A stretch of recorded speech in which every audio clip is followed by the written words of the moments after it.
They say an alpha king without loyalty is just a man with a crown he can't defend. But what they don't tell you is what happens when that loyalty gets ripped away by the one person who was supposed to stand beside you until the empire burned to ash. When your queen looks you dead in the eye and tells you she's been breathing life into another man's lungs while yours slowly suffocated. That's when you learn the throne doesn't just demand sacrifice, it demands your soul. And tonight, I'm going to tell you about the night King Lucien Draxor discovered his queen had been feeding her heart to his most trusted commander while he bled for an empire that was already rotting from within. Stick with me until the end, because this story doesn't go where you think it does. Drop a like and comment your city below so I know my people are listening. Let's dive in. The first snow of winter fell on Nightgrave Palace like ash from a funeral pyre. King Lucien Draxor stood alone in the war room, staring at maps that had consumed 15 years of his life. Red ink marked territories conquered. Black ink marked enemies eliminated. Blue ink marked alliances forged through marriages, assassinations, and carefully orchestrated famines that starved rebellion before it could take root. Every mark represented a choice that had cost him something human. The obsidian walls around him reflected candlelight like captured screams. Somewhere in the palace below, servants moved through corridors wide enough to march armies through. Nobles dressed in silk that cost more than a farmer's lifetime income whispered behind hands adorned with rings stolen from territories that no longer existed. This was Velmora. This was empire. And Lucien had built it with hands that forgot how to touch anything gently. He pressed his palms against the strategy table until his knuckles went white. The wood was ancient oak, carved from trees that had watched kingdoms rise and collapse into forgotten dust. His reflection stared back from the polished surface, distorted and dark. 43 years old, king for 22 of them, married for 18. The numbers felt like prison sentences. Outside the tower windows, the capital city of Cressmore sprawled beneath him like a living organism. 2 million souls packed into stone buildings that climbed toward the sky in desperate architectural ambition. Smoke from 10,000 chimneys merged into a gray blanket that hid the stars.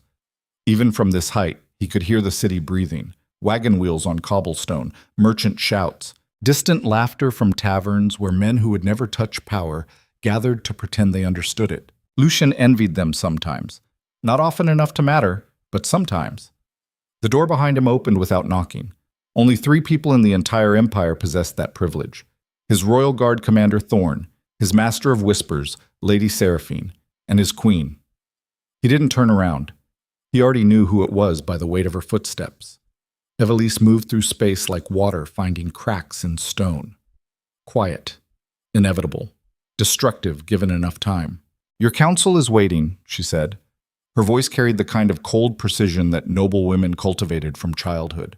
Every word measured, every syllable designed to reveal nothing while suggesting everything.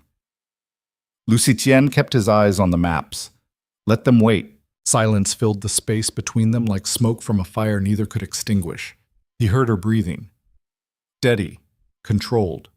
The way she'd learned to breathe during the mating ceremony 18 years ago, when priests had bound their wrists with silver chains and declared them eternal before gods. Lucien had stopped believing in the moment he'd watched his father's assassination. "You've been in here for 6 hours, Evelise continued. "The eastern provinces are burning. General Aldrich needs orders. Commander Vey has intelligence from the border clans that requires immediate response." "Commander Vey. Kaelin Vey."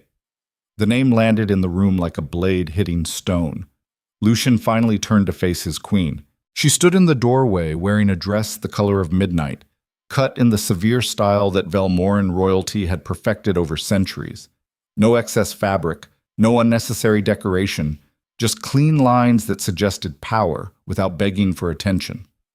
Her black hair was pulled back from her face in a style that made her look like a war banner. Beautiful the way fortresses were beautiful. Impressive, functional, built to withstand siege. Her green eyes met his without flinching.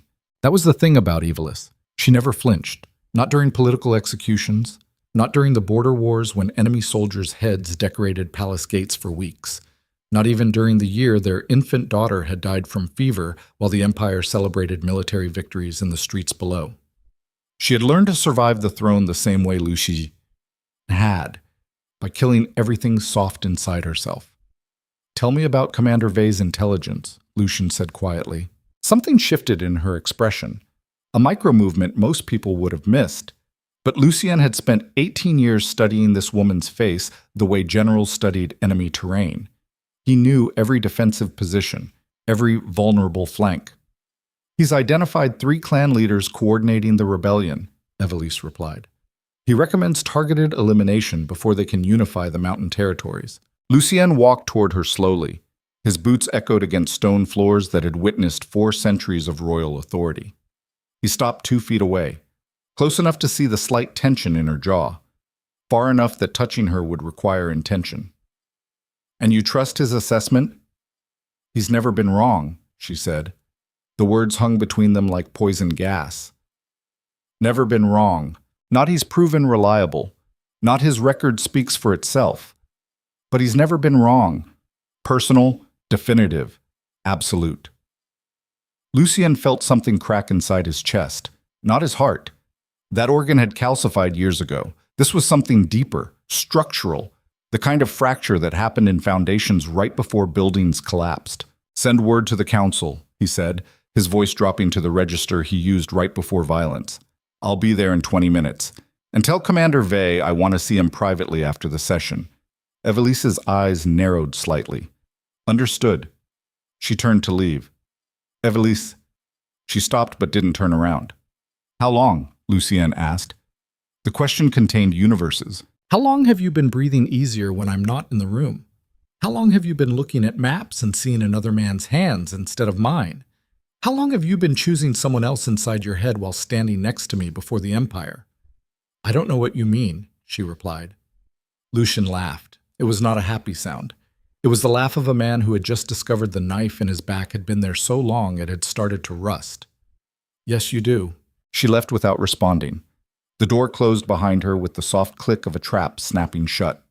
Lucien stood alone in the war room while snow continued falling outside. He walked to the window and pressed his forehead against glass cold enough to burn. Down in the city below, people were living lives that made sense. Bakers woke before dawn. Blacksmiths hammered metal into useful shapes.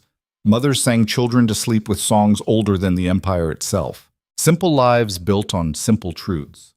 The throne had promised him everything except that. Ike. The royal council met in the Hall of Ascension, a circular chamber built from black marble veined with silver that looked like frozen lightning. 12 noble houses sat in high-backed chairs arranged around a central platform where the king stood when delivering judgments that could end bloodlines with a single word. Lucien entered from the eastern archway. The temperature in the room dropped immediately. Every nobleman and woman present rose in synchronized movement, right fists pressed against hearts in the traditional salute. But Lucien saw what they thought they were hiding. Lord Matthias's eyes tracked toward Lady Seraphine like a predator marking prey. General Aldrich's jaw was clenched tight enough to crack teeth. Even Master of Coin Brennus, usually unreadable as stone, had a slight tremor in his left hand. They knew something, or suspected something. In imperial politics, suspicion was just truth that hadn't been proven yet with enough blood. Sit, Lucien commanded. They sat.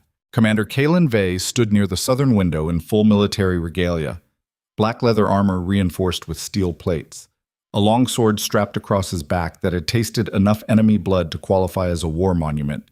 He was 38 years old, 6'3", built like men who'd spent their entire lives preparing their bodies for violence. His dark hair was cut military short, and a scar ran from his left temple down to his jaw, where an eastern blade had nearly killed him during the border campaigns 5 years ago. He was also the only man in the room who looked Lucien directly in the eye without calculation behind it. That had always been Calen's greatest strength, and perhaps his greatest weakness. Commander Vey, Lucien said, walking to the central platform. Share your intelligence regarding the Eastern Rebellion. Calen moved to the tactical display, a massive table with a 3-dimensional topographical map of the empire built from clay, wood, and meticulous obsession. He placed 3 wooden markers on different mountain ranges. 3 clan leaders, he began, his voice carrying the rough edge of someone who'd spent more time shouting orders across battlefields than negotiating in silk-lined rooms. Tormund Blackwood controls the northern passes. Ravenna Ashford has unified the mining territories. and Callus Vren leads the southern mountain tribes. Separately, they're manageable threats. Together, they could field an army of 40,000 within 3 months. Lord Matthias leaned forward. 40,000? That's more than twice our current border deployment. Correct? Kalen replied. Which is why I'm recommending we eliminate all 3 within the next 2 weeks. Simultaneously, clean strikes, no declarations, no warnings, just remove the heads and the snake dies. Lady Seraphine, the master of whispers, smiled slightly. Her face was beautiful in the way poisonous flowers were beautiful. Dangerous, untrustworthy, capable of killing you while you admired the aesthetic. She was 52 years old and had orchestrated more political deaths than plague. You're suggesting assassination during peace negotiations? She asked, her tone suggesting she already approved. I'm suggesting we stop pretending these are negotiations, Kalen said flatly. Tormund Blackwood executed 3 of our emissaries last month. Ravenna Ashford has been stockpiling weapons for 6 months. Callus Vren openly calls for the king's death in every mountain hall from here to the border. These aren't diplomatic partners. They're enemies who haven't attacked yet. Lucien studied the map while Kalen spoke. The 3 mountain ranges formed a natural defensive triangle that had frustrated empire expansion for generations. His father had tried to conquer them through direct military force and lost 12,000 soldiers in terrain that turned conventional warfare into a nightmare. Lucien had tried economic strangulation and diplomatic division. Neither worked completely. Now rebellion was spreading like infection through a body the empire had wounded but never actually killed. Your assessment of success probability? Lucien asked. 80% if we move within 10 days, Kalen replied immediately. 60% if we wait 2 weeks. 40% if we wait a month. After that, we're looking at full-scale civil war. The room absorbed that calculation in heavy silence. General Aldrich cleared his throat. He was 63 years old, career military, veteran of 7 major campaigns. He'd lost his left arm during the Western expansion and replaced it with a steel prosthetic that he used to dramatic effect during war councils. Commander Vey's plan is sound, Aldrich said, his voice gravelly from years of shouting over battlefield chaos. But it requires resources we don't have. Every available unit is deployed on border security. Pulling forces for 3 simultaneous assassinations leaves us vulnerable to external threats. Then we use internal assets, Lady Seraphine interjected smoothly. I have operatives in all 3 regions. Give me authorization and funding, and I'll deliver 3 dead clan leaders without moving a single soldier. Kalen's jaw tightened almost imperceptibly. Lucien caught it. You disagree, Commander? Lucien asked. Kalen met his eyes directly. With respect, Lady Seraphine's methods take time we don't have. Her operatives are excellent at gathering intelligence, but military operations require military precision. We need strike teams. Fast insertion, guaranteed elimination, not poisoned wine that might take weeks to work and could be discovered before the target dies. Lady Seraphine's smile sharpened into something predatory. The commander questions my effectiveness. I question your timeline, Kalen corrected, not your skill. The distinction was subtle but important. In imperial courts, how you disagreed mattered as much as what you disagreed about. Kalen had just challenged Seraphine's methodology without insulting her competence. It was the kind of political navigation that Lucien had trained into his best commanders. It was also the kind of intelligence that made certain men dangerous, because smart soldiers eventually started questioning more than just tactics. Lucien let the tension build for exactly 3 seconds. Then he spoke. We'll use both approaches. Lady Seraphine, prepare your operatives for Tormund Blackwood and Ravenna Ashford. Commander Vey, you'll personally lead a strike team against Callus Vren. 72 hours from now, I want all 3 targets eliminated simultaneously. Failure is not negotiable. The declaration landed like an executioner's blade hitting wood. My king, Lord Matthias began carefully, if I may suggest a more measured— No, Lucien interrupted, his voice dropping to the register that made experienced politicians go silent. You may not. The time for measuring ended when our emissaries' heads were returned in boxes. This council is dismissed. Commander Vey, remain. The room emptied in controlled chaos. Nobles filed out through different archways, already beginning the whispered conversations that would shape political positions for the next week. General Aldrich paused near Lucien and leaned close enough that only the king could hear. "Watch your back," the old soldier murmured. "Something feels wrong." Then he was gone.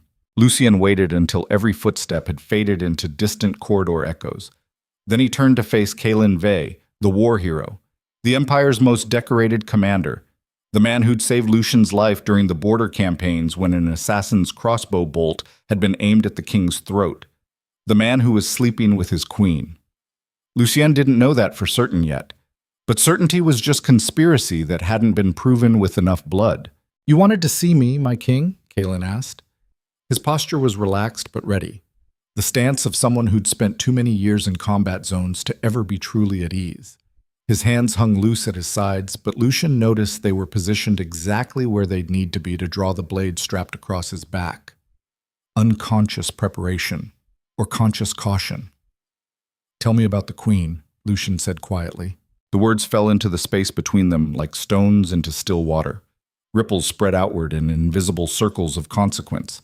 Kalin's expression didn't change, but something shifted behind his eyes. A micro-calculation. The kind of split-second assessment warriors made right before violence determined who lived and who became a memory. "I'm not sure I understand the question," Kalin replied carefully. Lucien walked toward him slowly. His boots echoed against marble floors that had witnessed every form of human brutality the Empire could devise. Executions, assassinations, political marriages that were just legalized hostage situations. The stones remembered everything. He stopped 2 feet from Kalin. This close, Lucien could see details most people missed. The slight scar above Kalin's left eyebrow from a training accident when he was 16. The calluses on his hands from weapons practice that never stopped. The way his breathing remained absolutely steady, despite the fact that his king had just asked a question that could end with one of them bleeding on ancient stone. "How long have you been in love with my wife?" Lucien asked. The question hung in the air like smoke from a fire that had been burning underground for months. Kalin didn't move, didn't blink, didn't reach for his weapon or drop into defensive posture.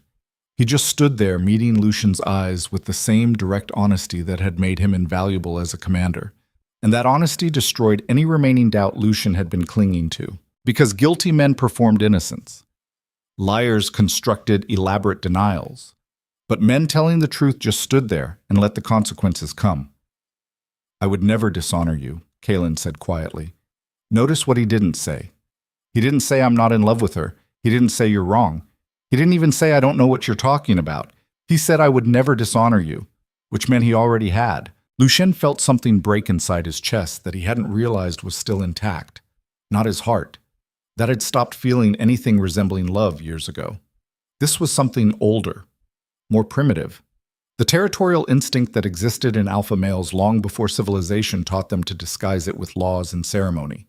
His wife had chosen another man, not just physically, though that would come eventually if it hadn't already, but emotionally, spiritually. In all the ways that actually mattered when two people decided the connection between them was worth destroying everything else. And she'd chosen a man Lucien respected. That made it worse somehow. If Kalin had been a coward or a politician or someone driven by ambition, Lucien could have simply killed him and moved forward. But Kalin was none of those things. He was a soldier, a protector. The kind of man the Empire was built to create, loyal, brave, willing to die for principles most people couldn't even articulate. He was everything Lucien had become too powerful to be anymore. "Does she know you feel this way?" Lucien asked, his voice carrying the kind of deadly calm that preceded executions. Kalin held his gaze. "Yes." "Have you touched her?" "No." The answer came too quickly, too defensively. Lucien smiled, but there was no humor in it. "You're lying." "I have never laid a hand on the queen," Kalin said, and for the first time, emotion cracked through his controlled exterior. Anger, shame, guilt, all three wrestling for dominance in a voice trained to command armies. "Whatever you think is happening, whatever you suspect, I have never dishonored your marriage in action. But you have an intention," Lucien replied quietly.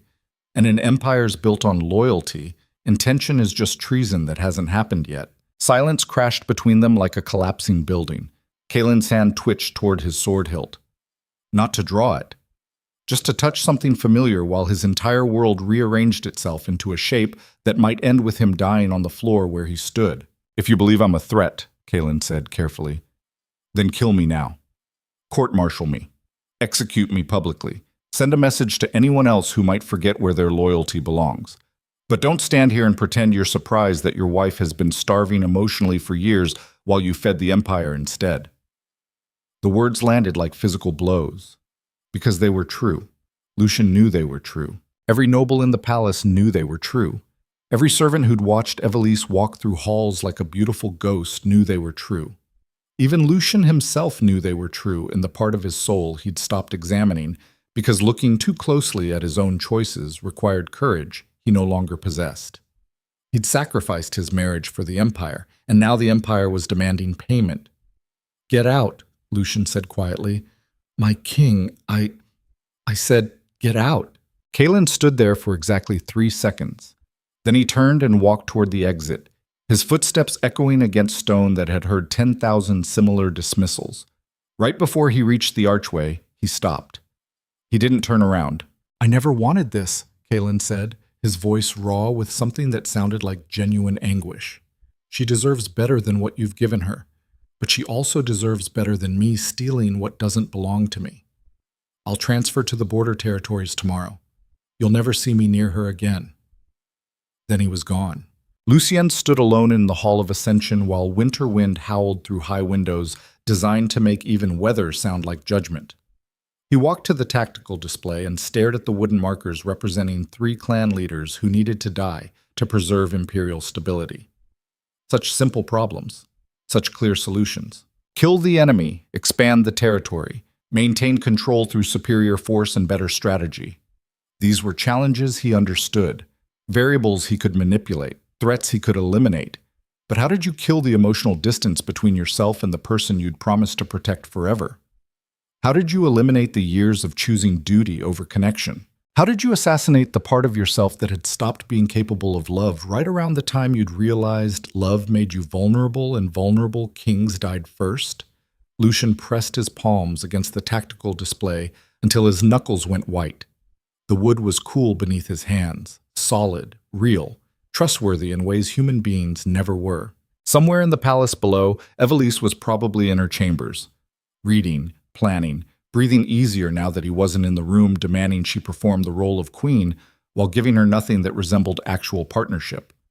And somewhere else, Kalen Vey was probably packing supplies for a border deployment that was really just HLL dressed up as military necessity.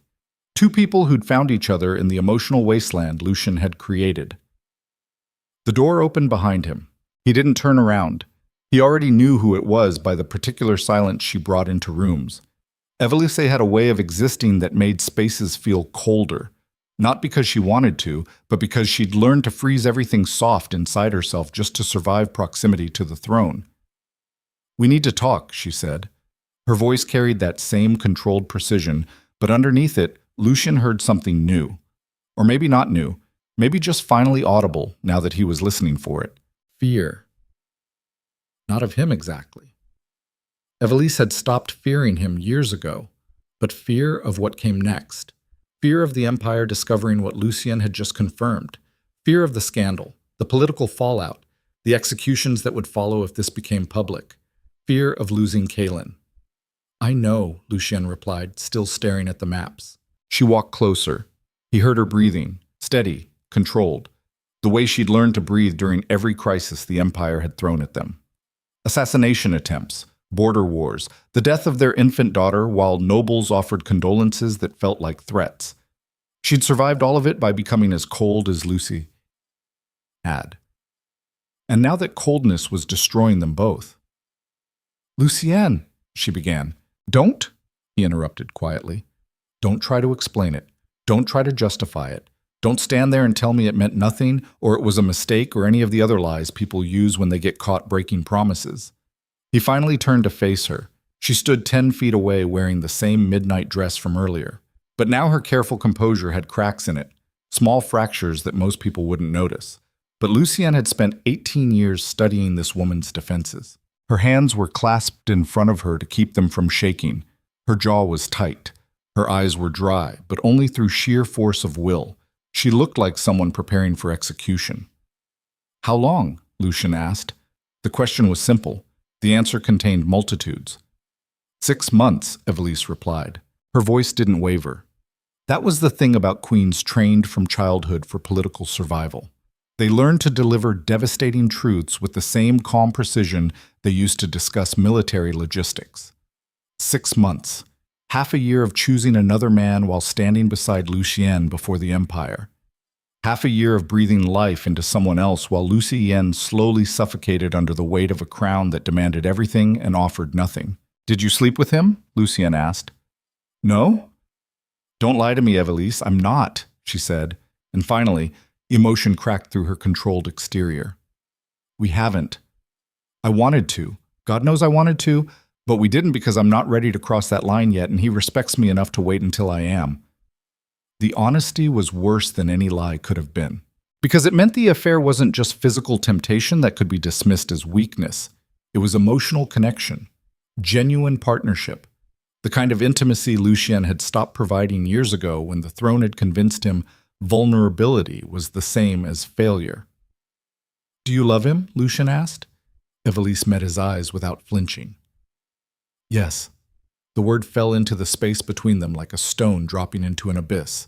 No echo, no softness, just brutal, irrevocable truth. Lucien felt something inside him break that he hadn't realized was still capable of breaking. Not his heart. That organ had calcified years ago beneath layers of duty and control and political necessity. This was something deeper, the foundation underneath the foundation.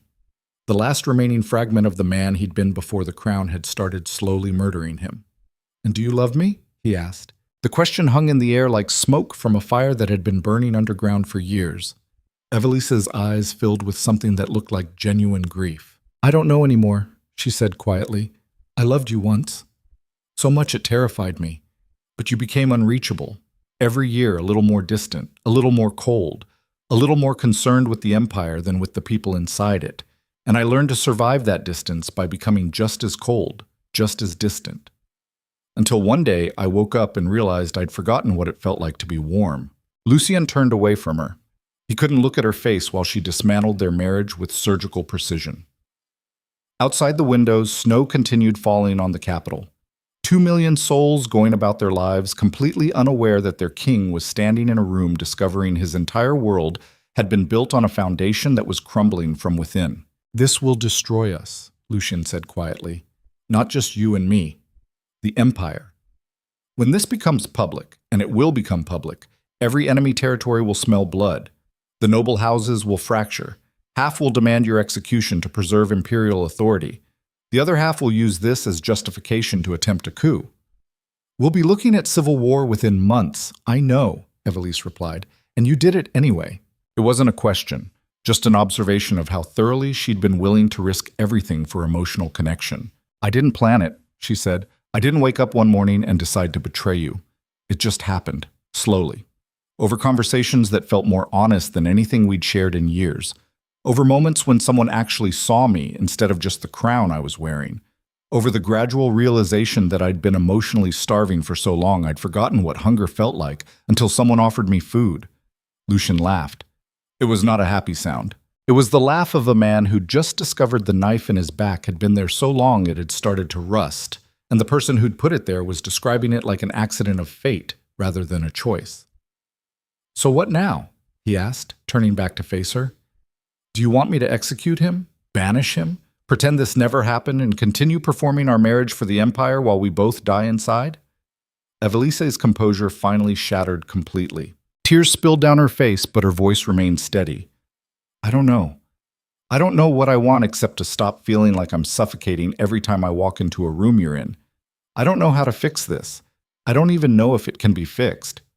But I do know that killing Kaelin won't change the fact that you and I have been emotionally dead for years, and the only difference now is someone finally noticed the corpse." The words hit Lucien like physical blows.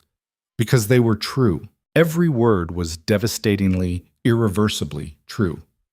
The door burst open. General Aldrich stood in the archway, his steel prosthetic arm gleaming in candlelight. His face was grave. My king, we have a problem. Lucien's entire demeanor shifted instantly. The wounded husband vanished. The Alpha King emerged, cold, controlled, capable of switching from personal devastation to political calculation in the space between heartbeats. Report, he commanded. Border scouts report movement in all 3 mountain ranges, Aldrich said quickly. Large-scale troop mobilization. Tormund Blackwood, Ravenna Ashford, and Callus Vren are coordinating an attack. Our intelligence suggests they're planning to strike simultaneously within 72 hours. We're looking at 40,000 hostiles hitting 3 different border positions. If they succeed, they'll control every major supply route into the capital. We'll be cut off and under siege before the weekends. Lucien absorbed the information in silence.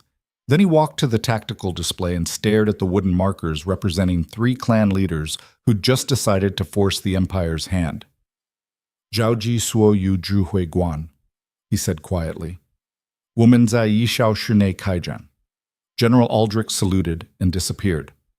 Lucien stood alone with Evelise in the Hall of Ascension while their entire world rearranged itself into a shape that demanded immediate violence. He turned to look at his queen one final time. She stood there with tears still wet on her face, but her spine was straight, her chin was lifted. Her eyes held the same cold determination that had made her capable of surviving 18 years beside a throne that consumed everyone who got too close. This conversation isn't over, Lucien said. I know, Evelise replied, but war comes first. It always does. Then he walked past her toward the archway, where generals and soldiers and the brutal machinery of imperial survival waited for orders that would determine whether Velmora survived the next week. Evelise stood alone in the Hall of Ascension while war preparations echoed through corridors built from 4 centuries of conquered territories and broken promises. Outside, snow continued falling. Inside, the Empire prepared to bleed. And somewhere in the palace, Commander Kalen Vey stood in his quarters staring at packed supplies for a border deployment that would probably end with him dying in mountains far from anyone who'd remember his name. He pressed his palm against the stone wall and closed his eyes. Then he started writing a letter he knew he'd never be able to send. My queen, if you're reading this, I'm already dead. The war room filled with commanders who smelled like steel and old blood. Lucien stood at the head of the tactical display while 12 of the Empire's highest-ranking military officers filed in through archways designed to make even powerful men feel small. General Aldrich, Commander Thorne, Lady Seraphine with her network of assassins disguised as administrative efficiency, and Kalen Vey, who entered last and positioned himself as far from the king as the circular room allowed. Their eyes met for exactly half a second. In that fractured moment, Lucien saw everything he needed to see. Kalen wasn't performing innocence or calculating political survival. He was just a soldier who'd fallen in love with someone he had no right to touch, and now faced the consequences with the same direct honesty that made him dangerous. That honesty would probably get him killed before the week ended. The thought should have brought Lucien satisfaction. It didn't. We have 72 hours, Lucien began, his voice cutting through the low murmur of strategic speculation. 3 clan leaders have coordinated simultaneous attacks on our border positions. Tormund Blackwood from the north, Ravenna Ashford from the mining territories, Callus Vren from the southern mountains. Combined force estimation is 40,000 hostiles. If they succeed, they control every supply route into Crestmore. This capital will be under siege within a week. He placed 3 red markers on different mountain ranges. The commanders leaned forward, studying terrain they'd memorized years ago, but never expected to defend against coordinated assault. The mountain regions had always been fractured. Clan rivalries usually kept them busy killing each other instead of organizing against the Empire. But someone had unified them. Someone smart enough to recognize that Velmora's true weakness wasn't military strength. It was the emotional fracture spreading through the palace like infection through a wound. General Aldrich's steel prosthetic scraped against the table edge. Our border deployments can hold for maybe 5 days if they're fully supplied and reinforced, but we're spread thin. The Western Territories still need garrisons after last year's expansion. The coastal defenses are operating at 60% capacity. If we pull forces to reinforce the mountains, we expose ourselves to naval assault from the island kingdoms. They've been waiting for this, Lady Seraphine added quietly. Her voice was smooth as poisoned honey. Someone told the clans about our vulnerability. This isn't opportunistic rebellion. It's coordinated warfare planned by someone who understands our deployment patterns. Lucien's jaw tightened. She was right. The timing was too perfect. The coordination too precise. Three clan leaders who'd spent generations hating each other suddenly unified at exactly the moment when the empire was politically unstable and militarily overextended. Someone inside the palace had fed intelligence to the enemy. The question was who? Lucien's eyes tracked across the faces of every commander in the room. These were men and women he'd fought beside, bled beside, trusted with his life during campaigns that had forged the modern empire. But trust was just loyalty that hadn't been tested hard enough yet. And right now, everyone was being tested. "Commander Vey," Lucien said, his voice dropping to that register of absolute authority that made even generals straighten their spines. "You recommended targeted elimination of all three clan leaders. The situation has accelerated. I need new recommendations." Kalen stepped forward. His hand moved to the tactical display, placing markers with the kind of precision that came from years of translating strategy into body counts. "We can't fight on three fronts simultaneously," he said bluntly. "We don't have the resources, we don't have the time, and we sure as hell don't have the political stability to sustain a prolonged siege. So we changed the equation." "How?" General Aldrich asked. "We make them come to us," Kalen replied. "We abandon the forward border positions, pull all forces back to the capital, fortify Crestmore itself, let the clans think they've won, let them push deeper into imperial territory. Then we hit them with everything we have in terrain we control. Urban warfare, street-by-street defense, controlled collapse that looks like retreat but functions as a killing field."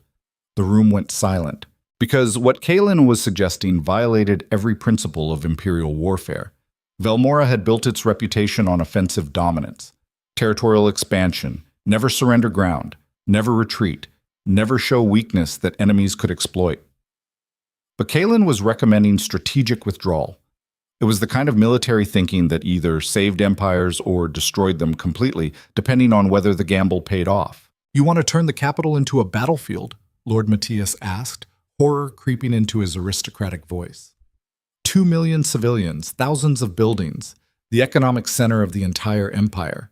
"You're suggesting we sacrifice all of that?" "I'm suggesting we use all of that," Kalen corrected sharply.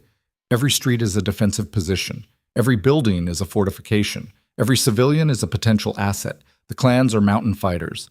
They know terrain that kills conventional armies. But they don't know cities. They don't know urban combat. They don't know how to fight in spaces where we control every intersection and every roof." He placed his palm flat on the map directly over Crestmore. "We let them come. We bleed them in the streets. And when they're exhausted and overextended, we crush them so completely that no clan will dare challenge imperial authority for the next 100 years." The strategy was brilliant. It was also insane. Lucien studied the tactical display while his mind calculated variables at speeds that had kept him alive through 2 decades of political warfare. Casualties, resources, political optics, the psychological impact of allowing enemy forces to penetrate the capital, the risk of civilian uprising if the population decided the empire couldn't protect them anymore. Every calculation led to the same conclusion. Kalen's plan was their best option. It was also a confession that the empire was weaker than anyone had admitted publicly. General Aldrich cleared his throat. "If we're going to do this, we need total commitment. No half measures. We evacuate non-essential civilians. We fortify every major intersection. We stockpile supplies for a siege that could last months. And we prepare the population for urban warfare that will turn their city into a graveyard." Kalen nodded. "Agreed. We have 72 hours. I recommend we use every minute."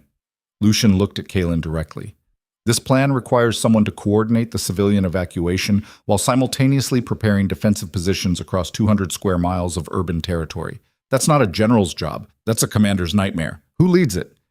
Kalen met his eyes without hesitation. "I do." The answer fell into the room like a stone dropping into still water. Because both men understood what Lucien was really asking. "Are you willing to die for this empire even after I've discovered you're in love with my wife?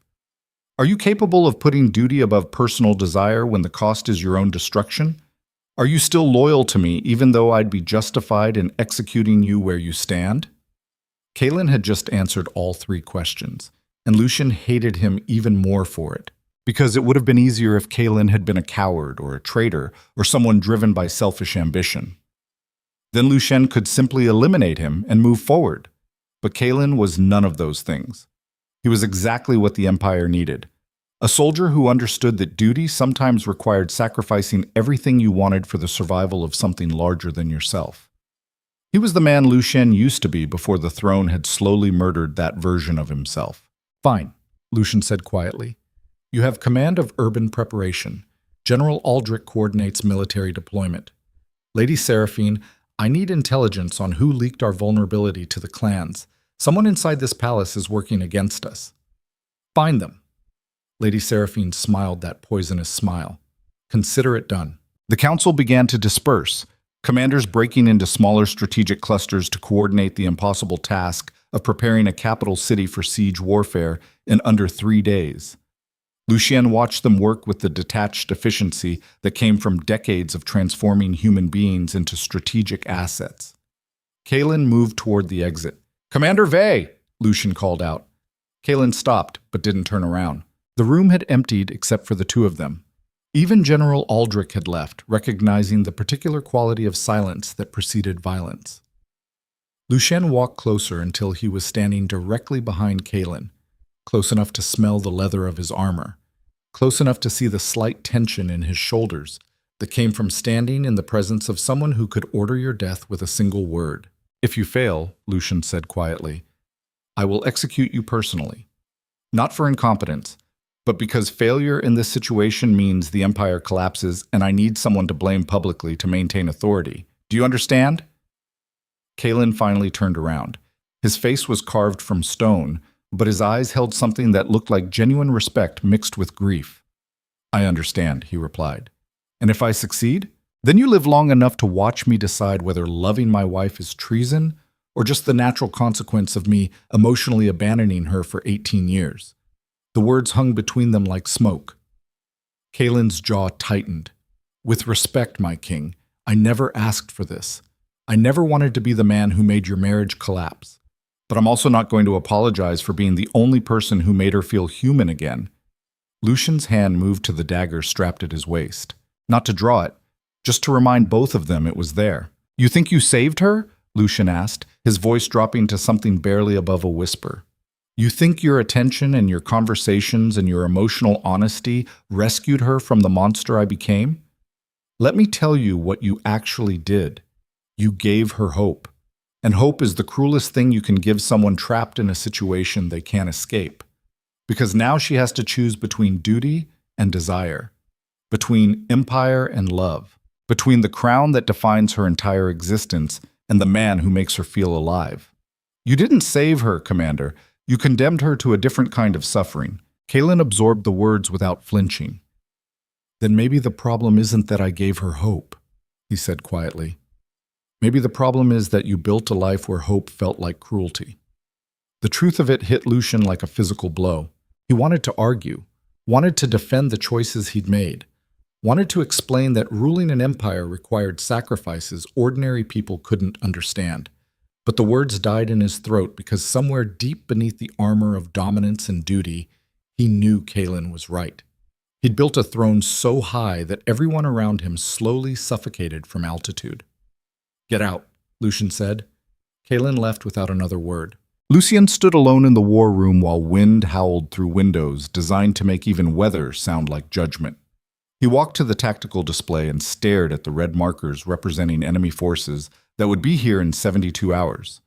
Such simple problems, such clear solutions. Kill the enemy, fortify the city, maintain control through superior strategy and better violence. These were challenges he understood. But how did you fortify against the emotional collapse happening inside your own marriage? How did you eliminate the years of choosing power over partnership? How did you kill the part of yourself that had stopped being capable of love right around the time you'd realized love made you vulnerable, and vulnerable kings died first? The door opened. Evelissa stood in the archway wearing traveling clothes instead of royal dress. Practical leather, dark fabric, the kind of outfit designed for movement rather than ceremony. Her hair was pulled back in a simple braid. No crown, no jewelry, no visible markers of royalty. She looked like a woman preparing to run. "Where are you going?" Lucien asked. "To help," she replied simply. "Kaylin needs assistance coordinating the civilian evacuation. I know this city better than most of your commanders. I've walked these streets. I know the neighborhoods. I know which families will resist evacuation and which will cooperate." "I can be useful," Lucien laughed. It was a dark sound. The laugh of a man who'd just watched his wife volunteer to work closely with the man she was in love with during the most politically volatile moment in recent imperial history. "Absolutely not," he said. Evelisa's spine straightened. "I'm not asking permission." "Yes, you are," Lucien replied coldly.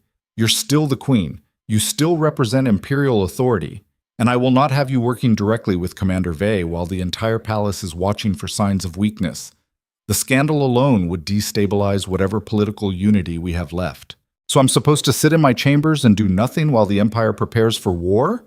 Evelise asked, and finally, the careful composure she'd maintained for 18 years began to crack completely. "I'm supposed to play the decorative wife who exists only to make you look stable? I'm supposed to pretend I'm not capable of contributing to the survival of the only thing you've ever actually loved?" "I never said I loved the Empire more than you," Lucien said. "You didn't have to say it," Evelise shot back. "You proved it every single day for 18 years.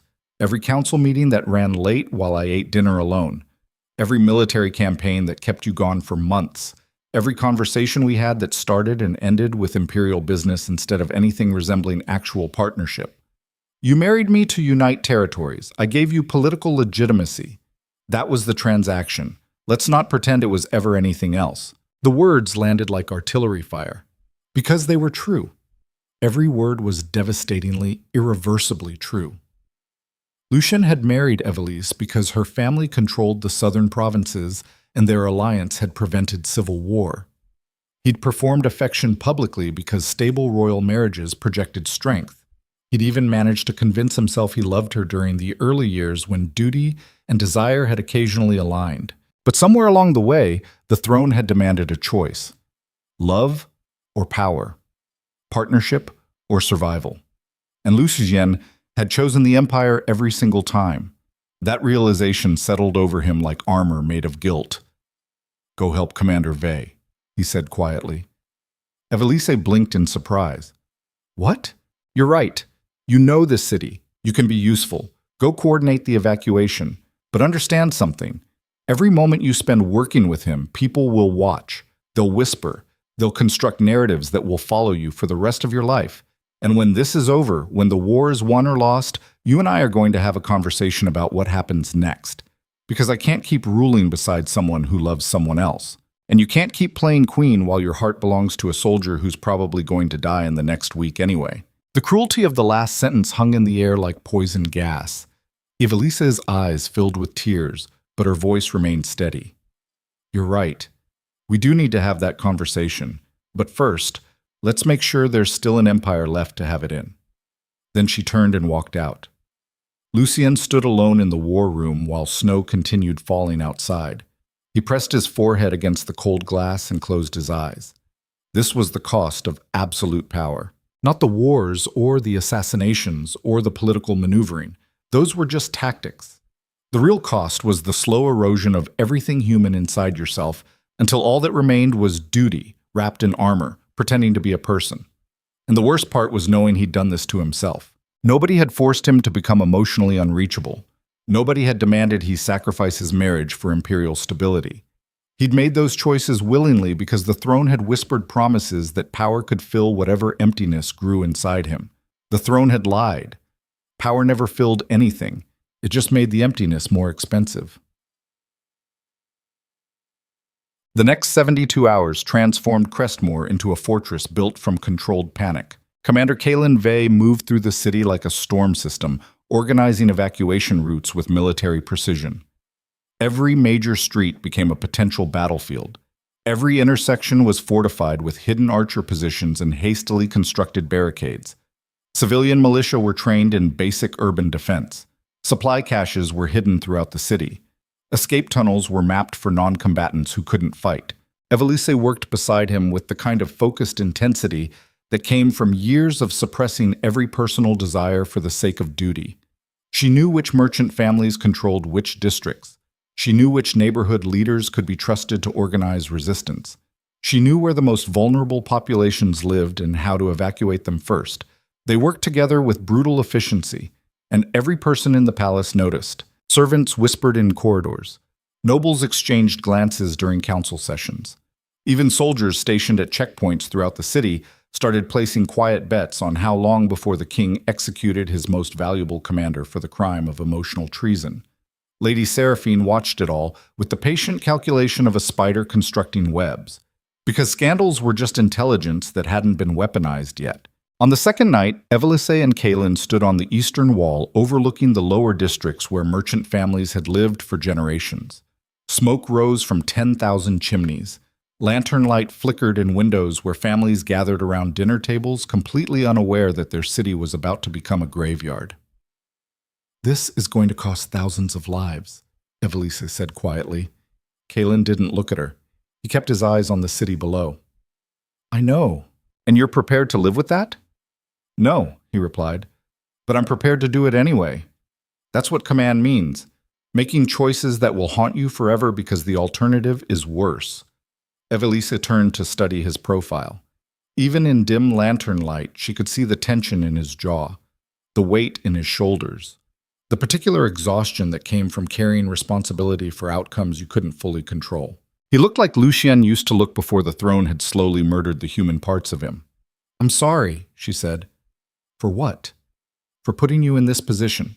For making you choose between loyalty to your king and whatever this is between us. For dragging you into my emotional wreckage and asking you to drown with me." Kaelin finally turned to face her.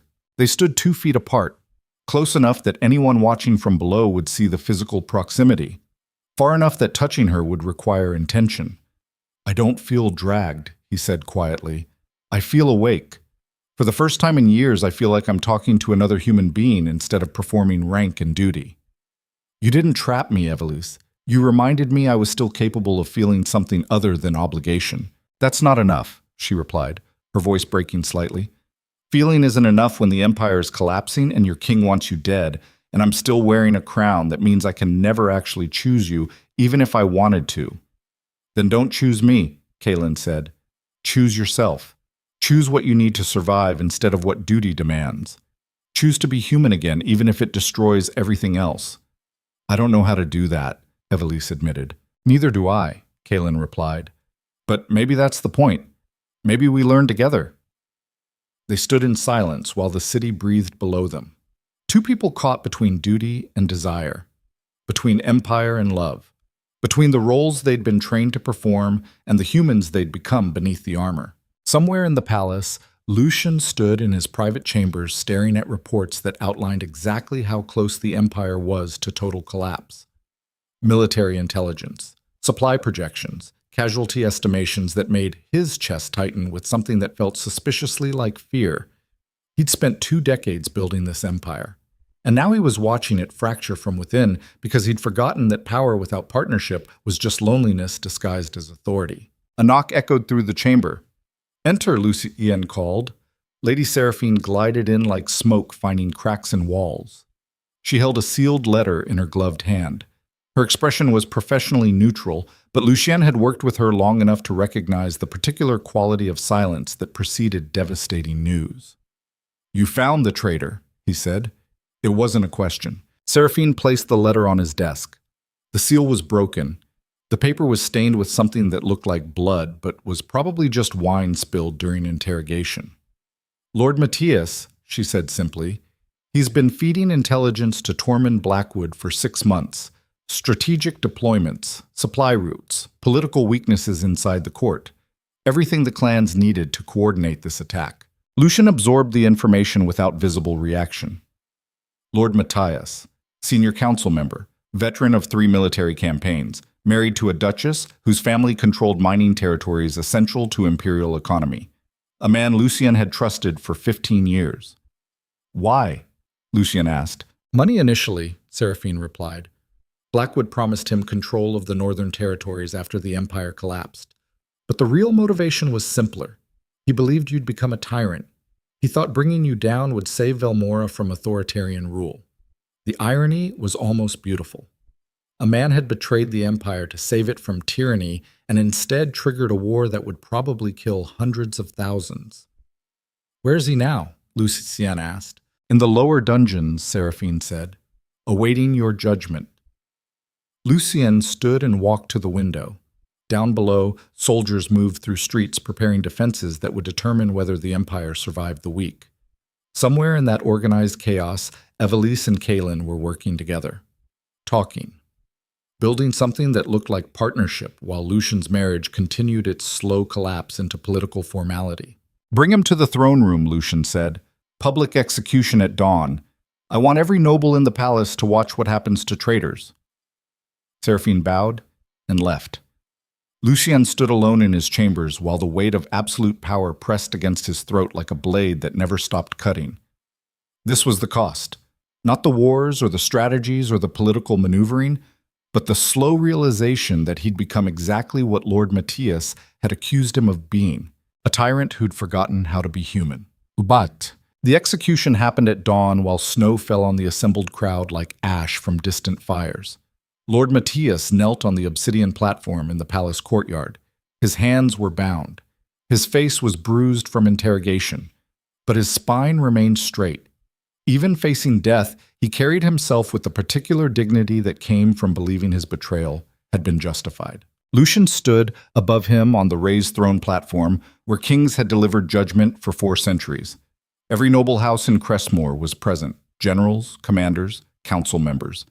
Even civilians had been allowed into the outer courtyard to witness imperial justice. Evelise stood to Lucien's right wearing the black ceremonial dress reserved for state executions. Her face was perfectly composed, a mask of royal authority that revealed nothing. But Lucien saw the slight tremor in her hands. She hated public executions. She always had. "Lord Matthias Brennan?" Lucien began, his voice carrying across the courtyard with the kind of projection that came from years of speaking to crowds who expected dominance. "You stand accused of treason, of feeding intelligence to enemy forces, of coordinating with clan leaders to orchestrate attacks against imperial territories. The evidence is conclusive. The testimony is verified. The sentence is death. Do you have any final words?" Matthias lifted his head. His eyes met Lucien's without fear. "I regret nothing," he said, his voice steady despite the cold and the bruises and the certainty of imminent death. "I betrayed you because you became the monster your father was. You rule through fear. You treat loyalty like ownership. You've turned this empire into a prison where everyone serves your ambition while you give nothing in return. If my death prevents even 1 more year of your tyranny, then I die gladly." The words fell across the courtyard like stones breaking glass, because they weren't just accusations. They were truth spoken publicly by a man who had nothing left to lose. Lucien felt every eye in the courtyard turn toward him, nobles watching to see how he'd respond, soldiers calculating whether the king's authority was strong enough to survive this kind of public challenge. Even Evelise shifted slightly beside him. This was the moment, the choice that would define what kind of ruler he actually was. Execute Matthias and prove him right. Demonstrate that dissent led to death. Reinforce the tyranny through violence, or do something unexpected. Lucien walked down the steps slowly until he stood directly in front of Matthias, close enough to see the defiance in his eyes, close enough to smell the blood from interrogation wounds that would never have time to heal. "You're right," Lucien said quietly. The courtyard went silent. Even the wind seemed to stop. "You're right," Lucien repeated, louder this time. "I have become a tyrant. I've ruled through fear disguised as strength. I've treated loyalty like a transaction instead of a bond. I've sacrificed every personal relationship for imperial stability and convinced myself that was leadership instead of cowardice." He turned to face the assembled crowd. "Lord Matthias betrayed the empire because he believed that was the only way to stop me from destroying it slowly from within. He was wrong about the method, but he wasn't wrong about the diagnosis. This empire has been rotting, not from external threats, but from internal emptiness, from a ruler who forgot that power without humanity is just violence wearing a crown." The nobles exchanged shocked glances, because kings didn't confess weakness publicly. Kings didn't acknowledge guilt. Kings maintained absolute authority through the performance of infallibility. But Lucien was done performing. "I'm commuting the death sentence," he said. "Lord Matthias will be exiled to the border territories, stripped of title and property, but alive. Because killing dissent doesn't make you strong, it makes you afraid." He turned back to Matthias.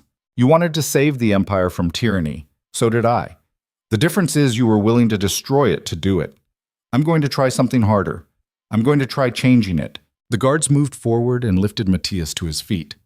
The old lord stared at Lucien with something that might have been respect or might have been confusion. Then he was led away through the crowd toward exile that would probably kill him more slowly than execution, but at least gave him the chance to die on his own terms. Lucien climbed back to the throne platform and faced the assembled crowd. "The clans will be here within 24 hours, he said. "This city will become a battlefield. Some of you will die. But we're not fighting for my authority anymore. We're fighting for the right to rebuild something better than what we've been. An empire where loyalty is earned instead of demanded, where strength comes from partnership instead of domination, where kings serve the people instead of the other way around." He let the words settle over the crowd like snow. "And if I fall in the fighting," he continued, "then choose better leadership than I provided. Choose someone who remembers how to be human, because that's the only way this empire survives." The courtyard remained silent for exactly 3 seconds. Then someone in the crowd began to clap. Then another. Then the entire assembly erupted in applause that sounded less like celebration and more like relief that their king had finally acknowledged what everyone had been too afraid to say. Lucien stood on the throne platform while the crowd roared approval around him. And for the first time in 20 years, he felt something that might have been hope mixed with terror. Because vulnerability was terrifying when you'd spent decades building armor against it. He turned to look at Evelise.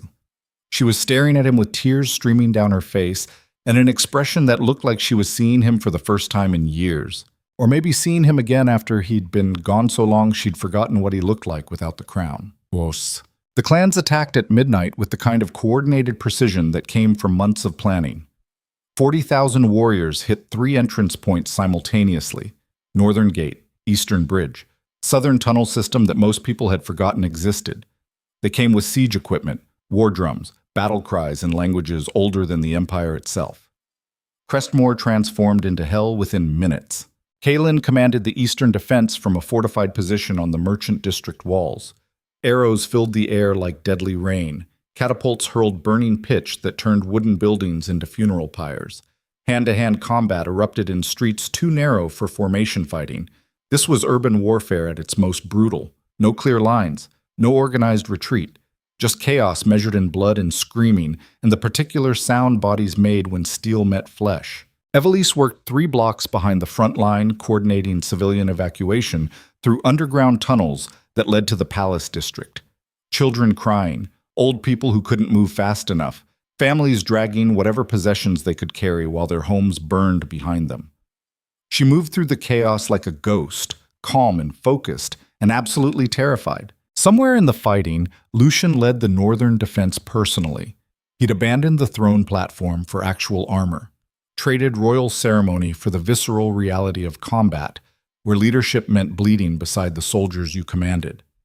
This was what he'd been trained for his entire life.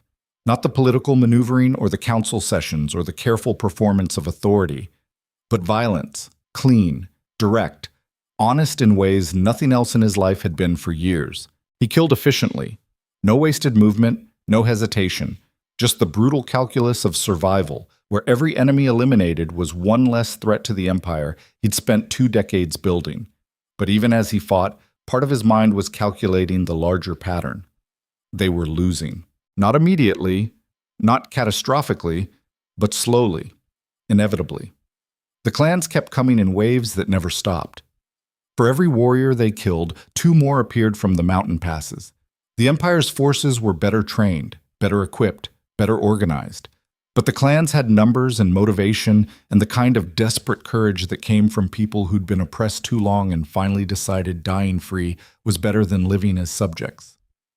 By dawn, the eastern wall had fallen. Kaelin pulled his forces back to the second defensive line 3 streets deeper into the city. They'd held for 6 hours, killed maybe 3,000 enemy combatants.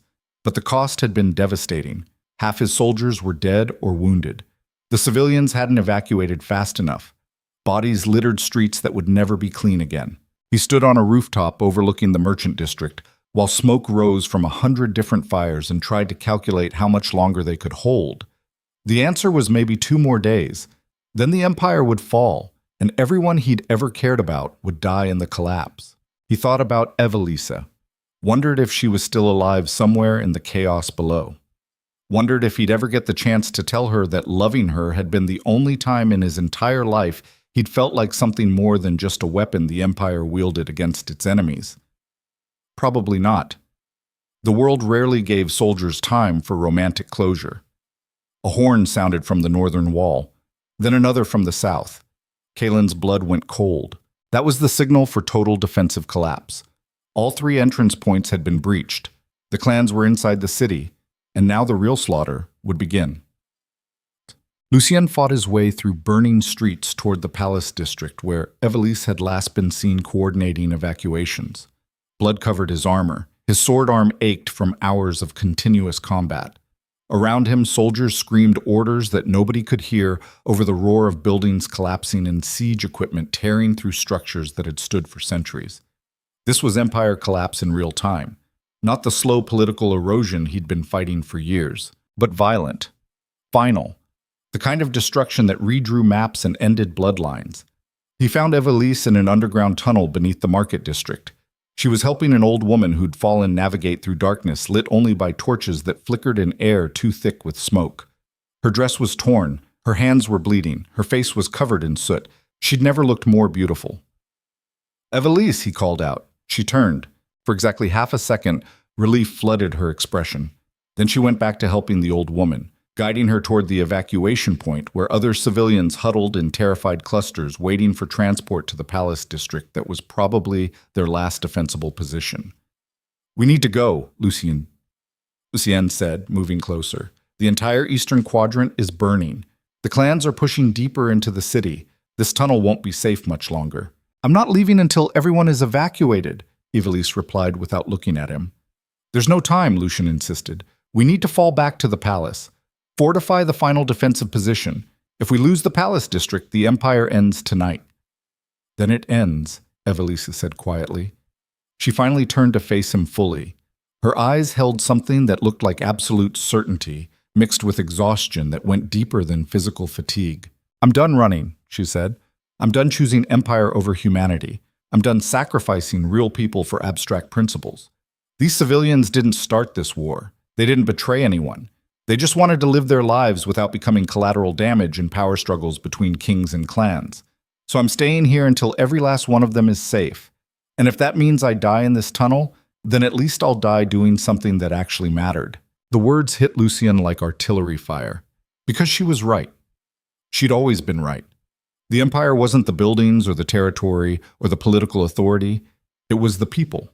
And he'd spent 20 years sacrificing them for strategic abstractions while calling it leadership.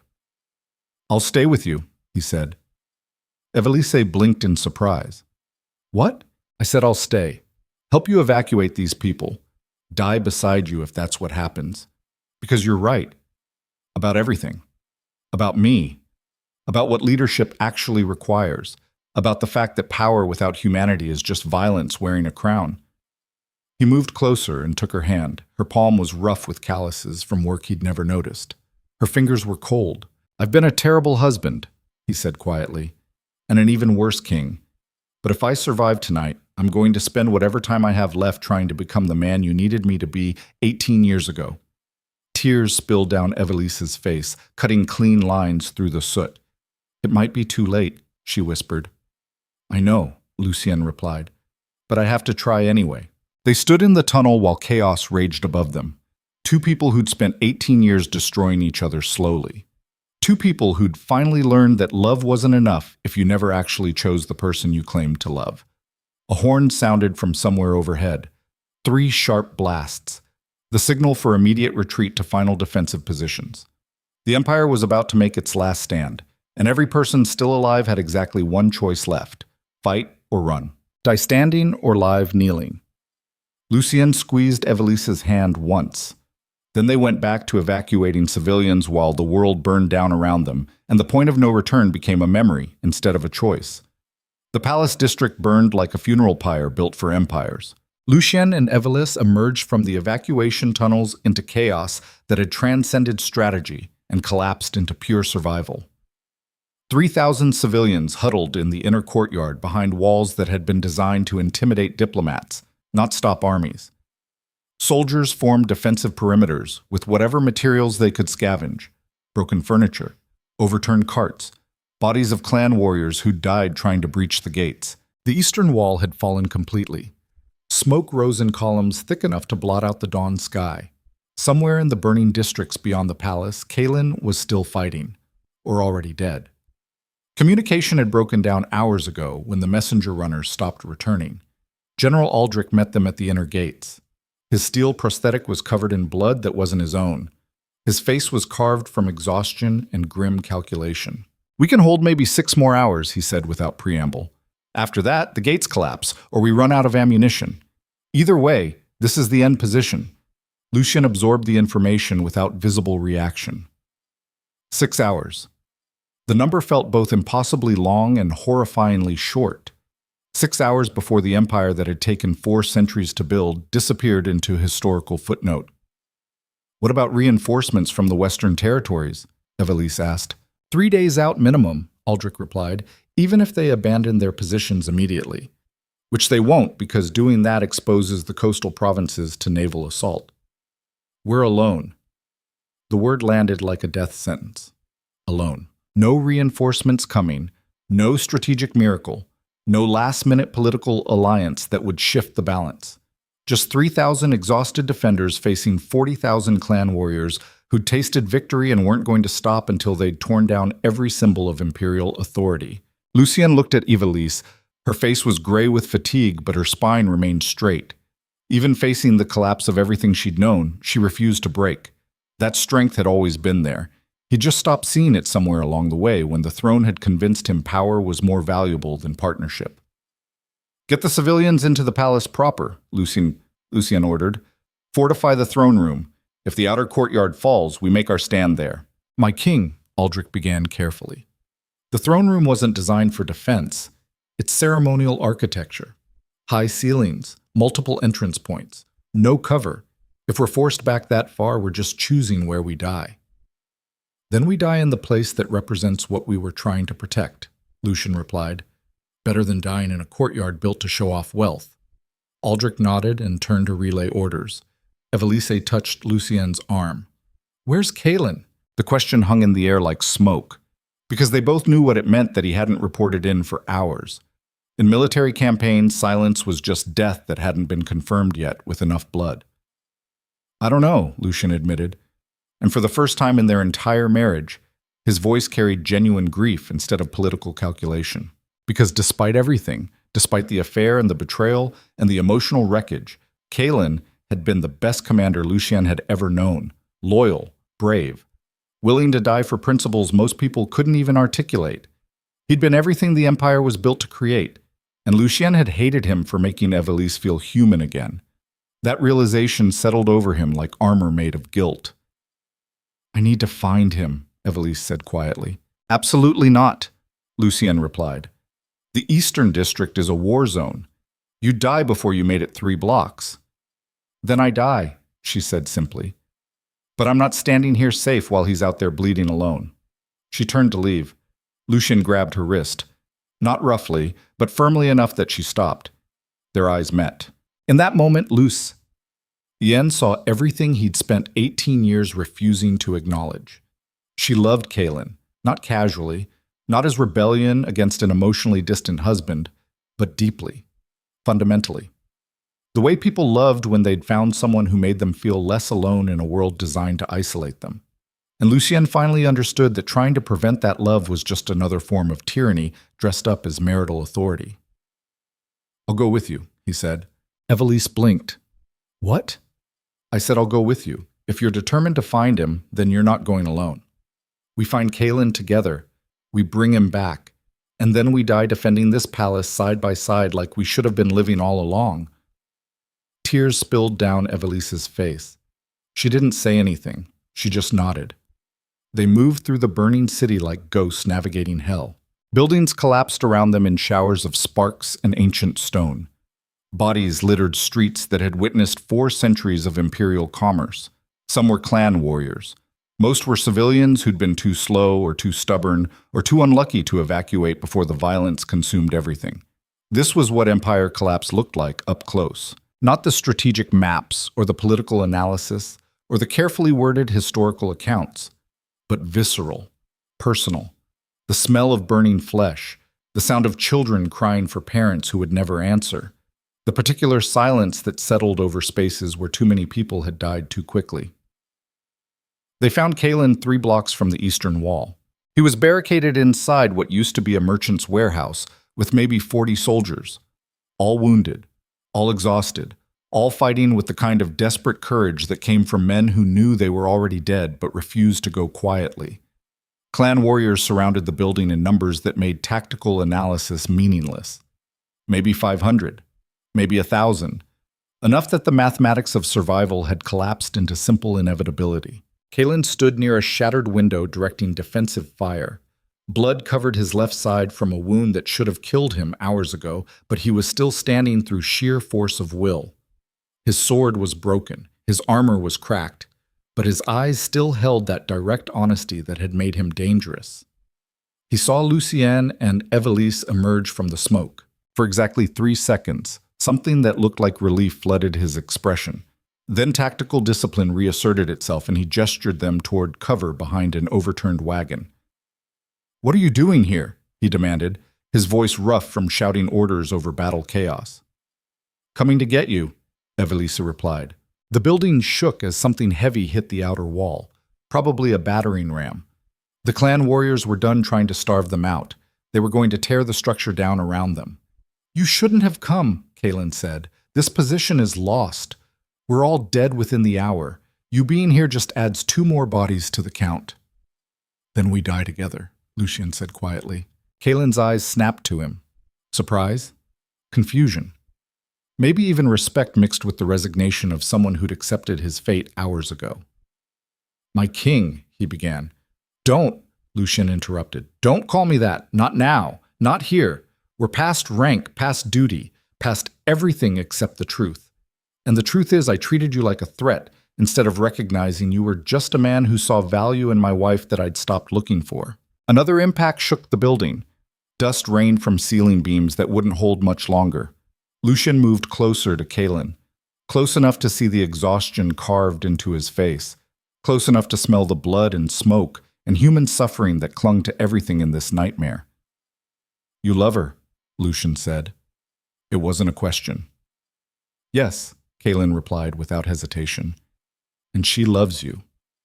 "Yes." The honesty was brutal in its simplicity. No justification, no apology, just truth spoken by a man who had nothing left to lose. Lucien felt something break inside his chest that had been cracking for years. Not his heart. That had stopped feeling anything resembling romantic love back when duty had convinced him vulnerability was the same as weakness. This was something older. The territorial instinct that existed in alpha males long before civilization taught them to disguise it with laws. His wife had chosen another man. And standing in this burning building facing inevitable death, Lucien finally understood why. Because Kalen had given her what Lucien had stopped providing years ago. Presence, attention, the simple human acknowledgement that she existed as more than just a political asset. "I'm sorry," Lucien said. The words fell into the chaos like stones into still water. Kalen stared at him. "For what?" "For making you the villain in a story where I was the one who destroyed everything that mattered. For treating loyalty like ownership instead of partnership. For building an empire so focused on power that it forgot empires are just people organized under shared principles. And for hating you when you were just brave enough to offer my wife the emotional honesty I was too afraid to give her." The building shook again. This time, part of the western wall collapsed inward. Clan warriors poured through the breach like water finding cracks in a dam. Combat erupted immediately. Hand-to-hand fighting in close quarters where strategy collapsed into pure violence. Soldiers screaming, steel hitting flesh, the wet sound of bodies falling. Kalen grabbed a broken spear from the ground and moved toward the breach. Even wounded, even dying, even knowing this was the end, he still fought because that's what soldiers did when there were no options left except choosing how you died. Lucien drew his sword and followed. Evelise grabbed a blade from a fallen soldier and positioned herself between them. And for maybe 30 seconds, the three of them fought side by side. King, queen, commander. Three people who'd spent months destroying each other emotionally, now defending each other physically in a space too small for anything except brutal honesty. Then the building's main support beam cracked. The ceiling began to collapse. Kalen saw it first. His eyes went wide. He grabbed Evelise and shoved her toward the eastern exit. "Get out! Now!" She stumbled backward through smoke and debris. Lucien caught her, started pulling her toward safety. Kalen didn't follow. He stood in the center of the collapsing structure, holding the line against clan warriors who kept coming, buying seconds with his life, seconds that Lucien and Evelise needed to reach the exit. "No!" Evelise screamed. She tried to pull away from Lucien, tried to go back for Kalen, but Lucien held her, dragged her through the exit even as she fought him, even as her voice broke with the kind of anguish that came from watching someone you loved choose death so you could live. They emerged onto the street as the building collapsed completely. Dust and smoke billowed outward in a wave that knocked them both to the ground. When it cleared, the warehouse was rubble. Burning timber, shattered stone, bodies buried beneath architecture that had stood for generations and collapsed in seconds. Kalen was somewhere underneath it all, dead or dying or already gone.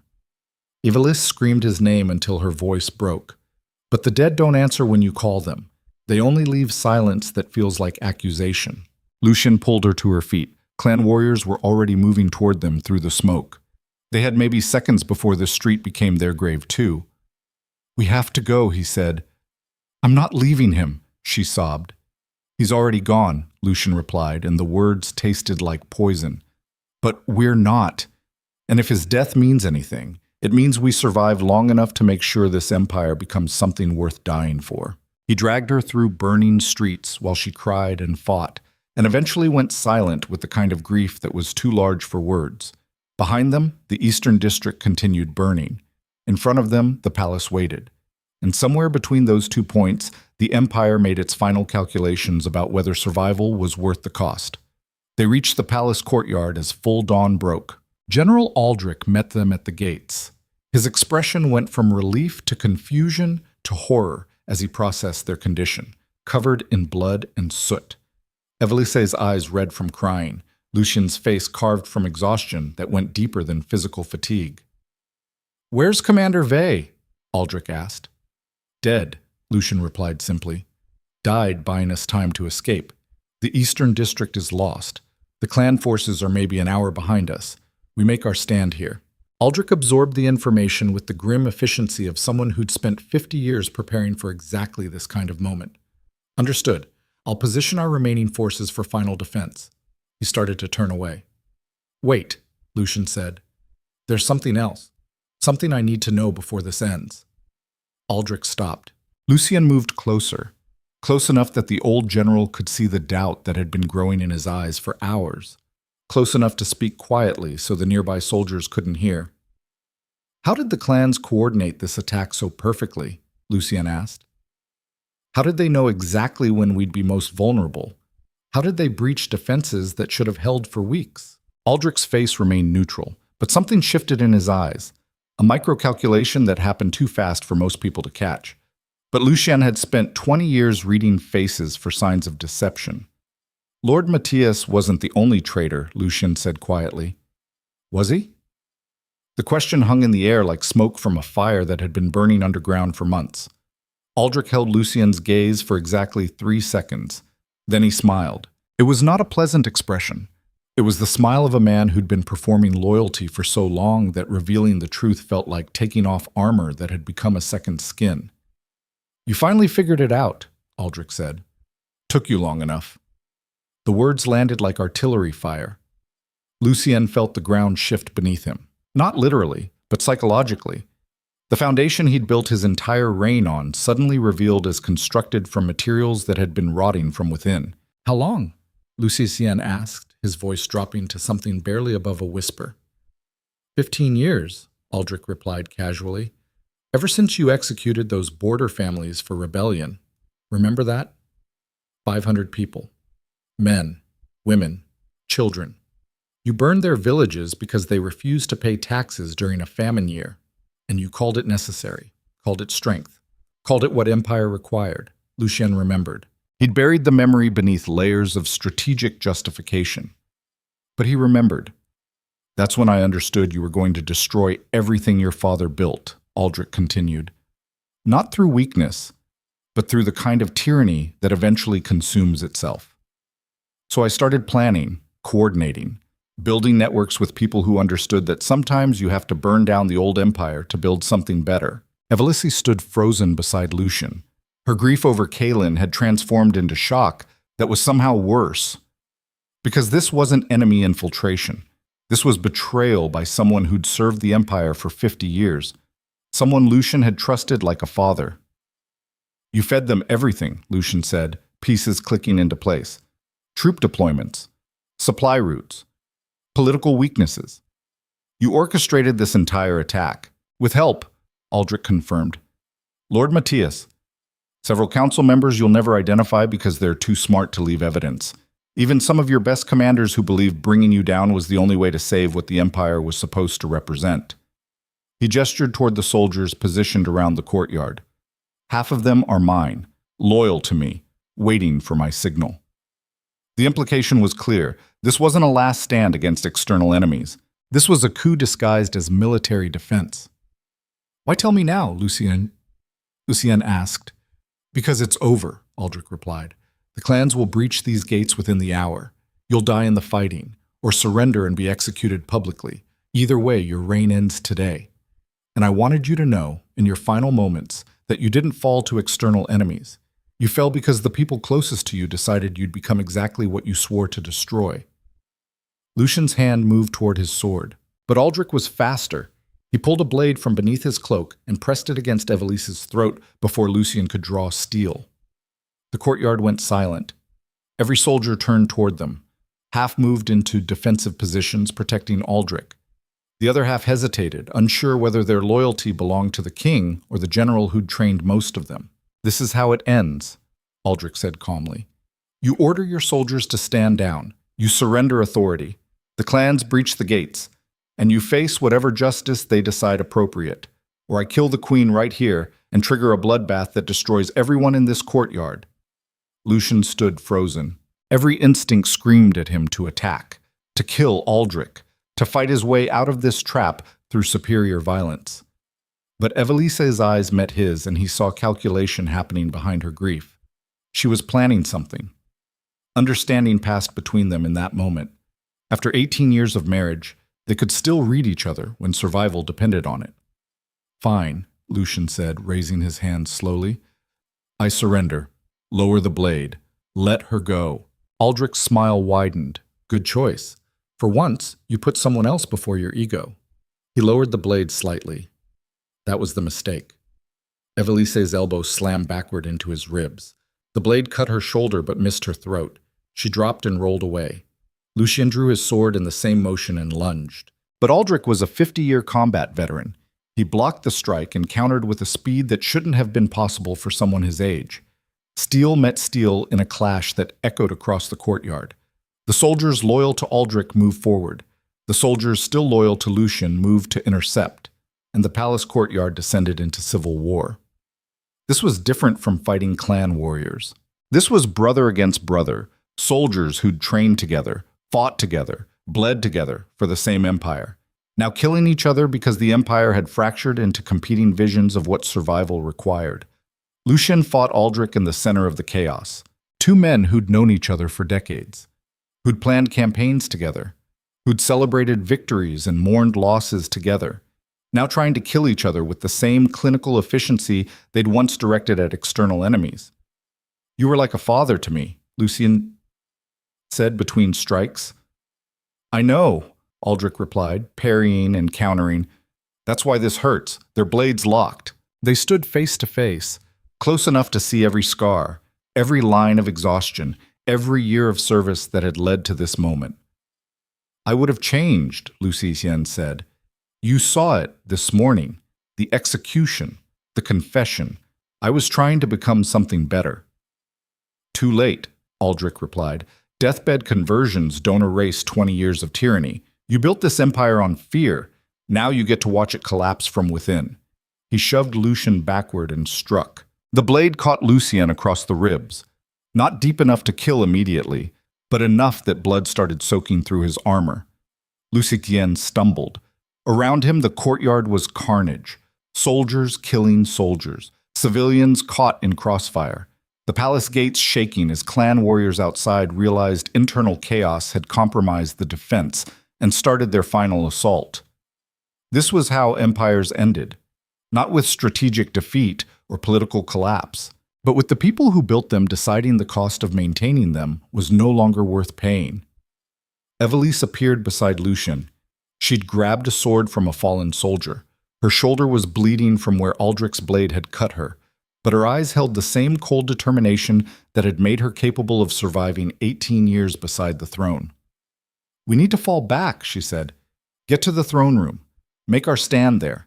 There is no stand, Lucien replied, pressing his hand against the wound in his side. It's over. Aldrich planned this too well. Half my soldiers are his. The gates are about to fall. We're surrounded by people who want us dead. Then we die fighting, Evelise said simply. Lucien looked at her, really looked at her for the first time in years. She was covered in blood and soot and tears from watching Kaelin die. She'd been emotionally starving for years while Lucien chose empire over partnership.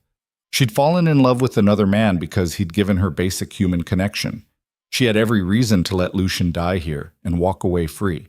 But she was still standing beside him. Why? Lucien asked. Why are you still here? You could have run. Let me face this alone, taken your grief over Kaelin and disappeared into whatever life comes after empire. Because I made vows, she replied.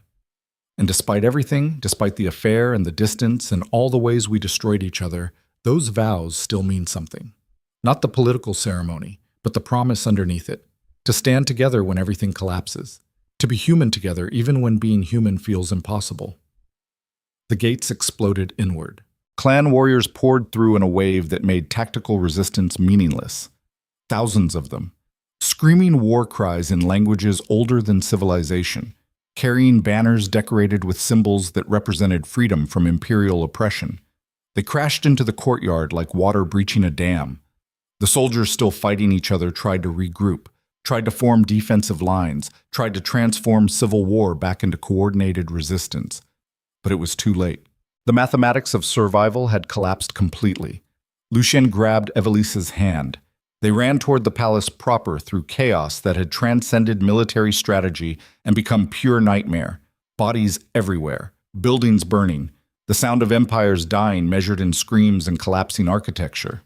They made it through the main doors, slammed them shut, barricaded them with furniture that wouldn't hold for more than minutes.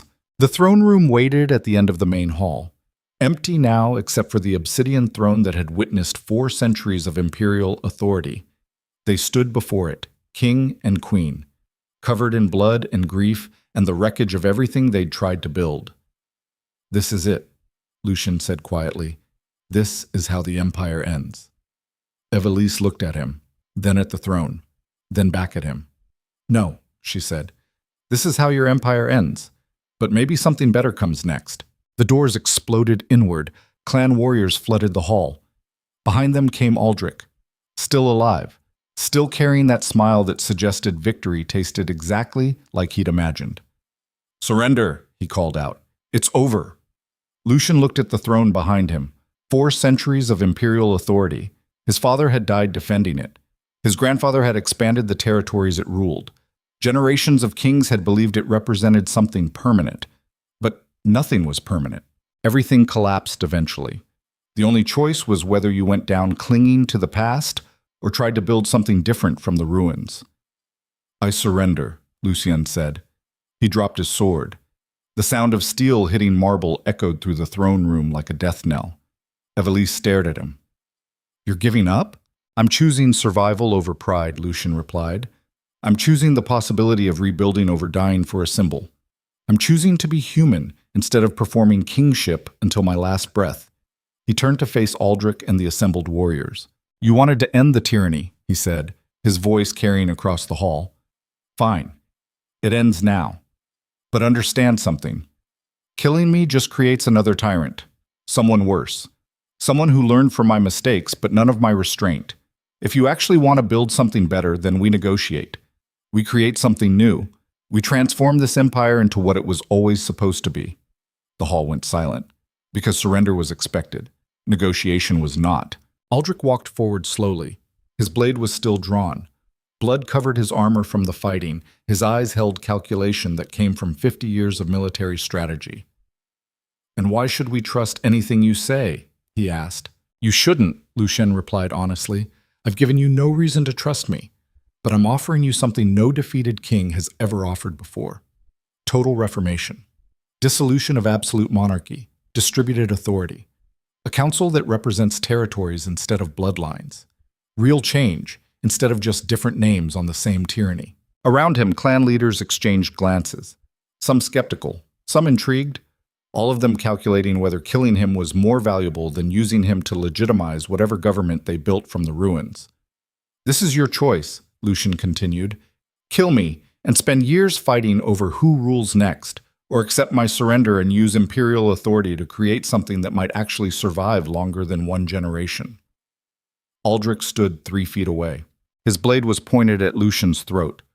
One thrust would end it, end the reign, end the empire, end the man who'd become the symbol of everything wrong with concentrated power. The old general smiled. Then he lowered his blade. Kneel, he commanded. Lucien knelt. The obsidian floor was cold against his knees. Around him, the throne room that had once represented absolute authority now became the space where that authority dissolved into something uncertain and terrifying and possibly better. Evelise knelt beside him, not because she had to, but because they'd promised to face whatever came next together, even if what came next was the complete destruction of everything they'd been. Aldrich looked down at them, king and queen kneeling before assembled forces that represented the empire's future. This is how it begins, he said, not with kings, but with people finally brave enough to demand something better. Outside, the city continued burning. Inside, the throne stood empty. And somewhere in the ruins of the Eastern District, Kalen Vei's body lay buried beneath rubble that would take weeks to clear. He'd died believing love was worth more than survival. Time would tell if he'd been right. The throne room became a courtroom built from violence and exhausted rage. Lucien knelt on obsidian floors that had witnessed 4 centuries of imperial authority. His ribs throbbed where Aldrich's blade had opened him. Blood soaked through his armor in spreading warmth that meant the wound was deeper than he'd admitted. Beside him, Evelise knelt with her spine straight despite the gash across her shoulder. Her hands were steady, her breathing controlled. Even facing total collapse, she refused to perform weakness. That strength had always been there. Lucien had just stopped seeing it when the throne convinced him power mattered more than the person carrying it beside him. Around them, clan warriors filled the hall in numbers that made resistance meaningless. These were mountain people, fighters who'd spent generations resisting imperial expansion through guerrilla warfare that turned conventional military strategy into a nightmare. They wore leather armor reinforced with steel plate scavenged from defeated soldiers. Their weapons were practical, functional, built for killing rather than ceremony. But it wasn't the warriors that made Lucien's chest tighten with something that felt like genuine fear. It was the silence. No victory shouts, no celebration, no chaos of conquest, just cold assessment of a broken king kneeling before forces that had torn his empire apart from within. These people weren't here for glory. They were here for justice, and justice was just revenge that had learned to dress itself in legal language. Aldrich stood above them like an executioner measuring the distance between blade and neck. His steel prosthetic gleamed in torchlight filtering through windows designed to make even weather look like judgment. 50 years of military service had carved his face into something brutal and efficient. But his eyes held something that looked like genuine grief mixed with satisfaction. Because betrayal was always hardest when you still remembered loving the person you were destroying. 3 clan leaders stepped forward from the assembled warriors. Lucien recognized them from intelligence reports that felt like ancient history now. Tormund Blackwood from the northern passes. A man built like a siege weapon with gray hair and scars that mapped every battle he'd survived. Ravenna Ashford from the mining territories. 40 years old with hands that looked like they'd spent equal time wielding weapons and breaking rock. And Callus Vren from the southern mountains. Young, maybe 30, with eyes that burned with the kind of revolutionary fervor that made men capable of dying for principles they'd never lived to see implemented. They stood in a semicircle around Lucien and Evelise. Three people who'd spent their lives resisting imperial oppression now faced the man who'd embodied that oppression for 2 decades. "You offered negotiation," Tormund said. His voice was rough as gravel, deep as mountains, the kind of voice that commanded without needing to shout. "So negotiate. Tell us why we shouldn't execute you right here, and let your blood baptize whatever government we build from the ruins." "Because killing me makes you exactly what you were fighting against," Lucien replied. His voice was steady despite the wound in his side that kept bleeding, despite the exhaustion that went deeper than physical fatigue, despite knowing he was one wrong word away from death. "You spent generations resisting tyranny," he continued, "fighting against absolute power concentrated in hands that used it for personal gain. If you execute me without trial, without process, without any structure beyond mob violence, then you're not building something better. You're just replacing one tyrant with 3. Ravenna laughed. It was not a pleasant sound. "You're giving us lessons in justice?" she asked, her voice sharp as broken glass. "You, who burned entire villages for refusing taxes during famine years. You, who executed families for the crime of being related to rebels. You, who built this empire on the bones of people who just wanted to be left alone?" The accusations landed like physical blows. Because they were true. Every word was devastatingly, irreversibly true. Lucien had done all of those things, justified them as necessary for imperial stability, called them strength when they were just cruelty dressed in strategic language, convinced himself the throne required sacrifices that ordinary morality couldn't judge. But kneeling on cold stone with his own blood pooling beneath him, those justifications felt hollow as the promises empires made to conquered territories. "You're right," he said quietly. "I did all of those things. And I don't have any defense, except to say I believed I was protecting something larger than individual lives. I was wrong. The empire I built was just violence wearing a crown and calling itself civilization." The admission settled over the throne room like smoke. Because rulers didn't confess guilt publicly, kings maintained authority through the performance of infallibility, even when facing execution. But Lucien was done performing. If he was going to die here, he was going to die human instead of pretending kingship mattered more than truth. Callus stepped forward, the youngest of the 3 clan leaders, the one whose eyes burned with revolutionary certainty that made compromise feel like betrayal. "Words are cheap," he said coldly. "You're only confessing because you lost. If you'd won, you'd be executing us right now and calling it justice. Why should we believe this conversion is anything except survival instinct dressed up as enlightenment?" "You shouldn't," Lucien replied honestly. "I've given you no reason to trust me. But I'm not asking for trust. I'm asking for the chance to prove that change is possible, even for people who've spent decades becoming monsters." He looked up at Aldrich. The general stood silent, watching, calculating. 50 years of military strategy playing out behind eyes that had seen every form of human brutality the Empire could devise. "You wanted to end my reign because you believed I'd become a tyrant," Lucien said. "You were right. But if you kill me now, you're just proving that tyranny is the only language this empire understands, that power only flows from violence, that the only way to change systems is to destroy everyone associated with the old one." He gestured toward the assembled warriors. "Half of these soldiers are yours, loyal to you, waiting for your signal. But the other half are still loyal to the crown, not to me personally, but to the idea that imperial authority provides stability. If you execute me, you trigger civil war. Those soldiers will fight, thousands more will die, and whatever government you build will be born in so much blood that it'll never be able to wash itself clean." The logic was sound. But logic rarely mattered when emotions ran hot enough to melt rational calculation into base revenge. Tormund exchanged glances with Ravenna and Callus. Some silent communication passed between them, the kind of understanding that came from people who'd fought together long enough that words became unnecessary. What are you proposing? Tormund asked finally. Lucien took a breath. The movement sent pain lancing through his ribs. A trial.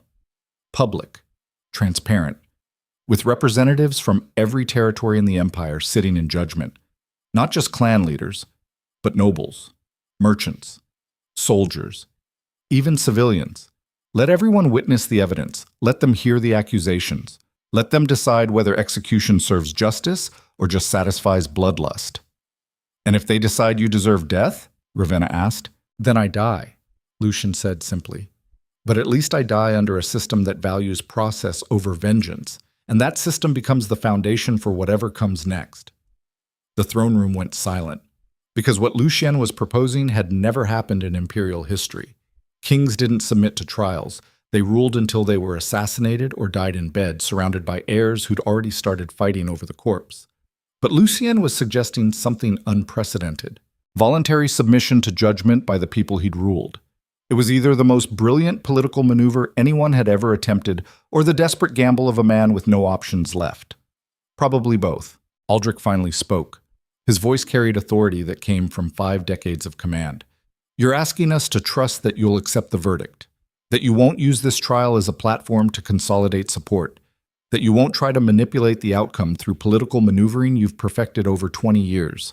I'm asking you to trust that dying under a system I helped create is better than dying in a throne room that represents everything I did wrong, Lucien replied.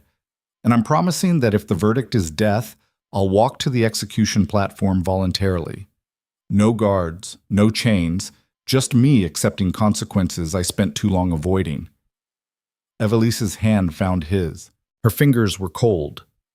Steady. The touch of someone who'd spent 18 years learning to survive beside the throne and had finally decided survival wasn't worth it if it meant abandoning everything human. I'll stand trial with him, she said. Her voice cut through the silence like steel. Every eye in the throne room turned toward her. The queen who'd betrayed her marriage vows, who'd fallen in love with a commander now buried under rubble in the Eastern District, who had every reason to distance herself from Lucy's crimes and walk away free. But she was choosing to stand beside him anyway. You don't have to do this, Tormund said, and for the first time his granite voice carried something that sounded like respect. You're a victim of the system as much as anyone. Married off for political alliance, used as decoration for imperial stability. We're not interested in punishing you.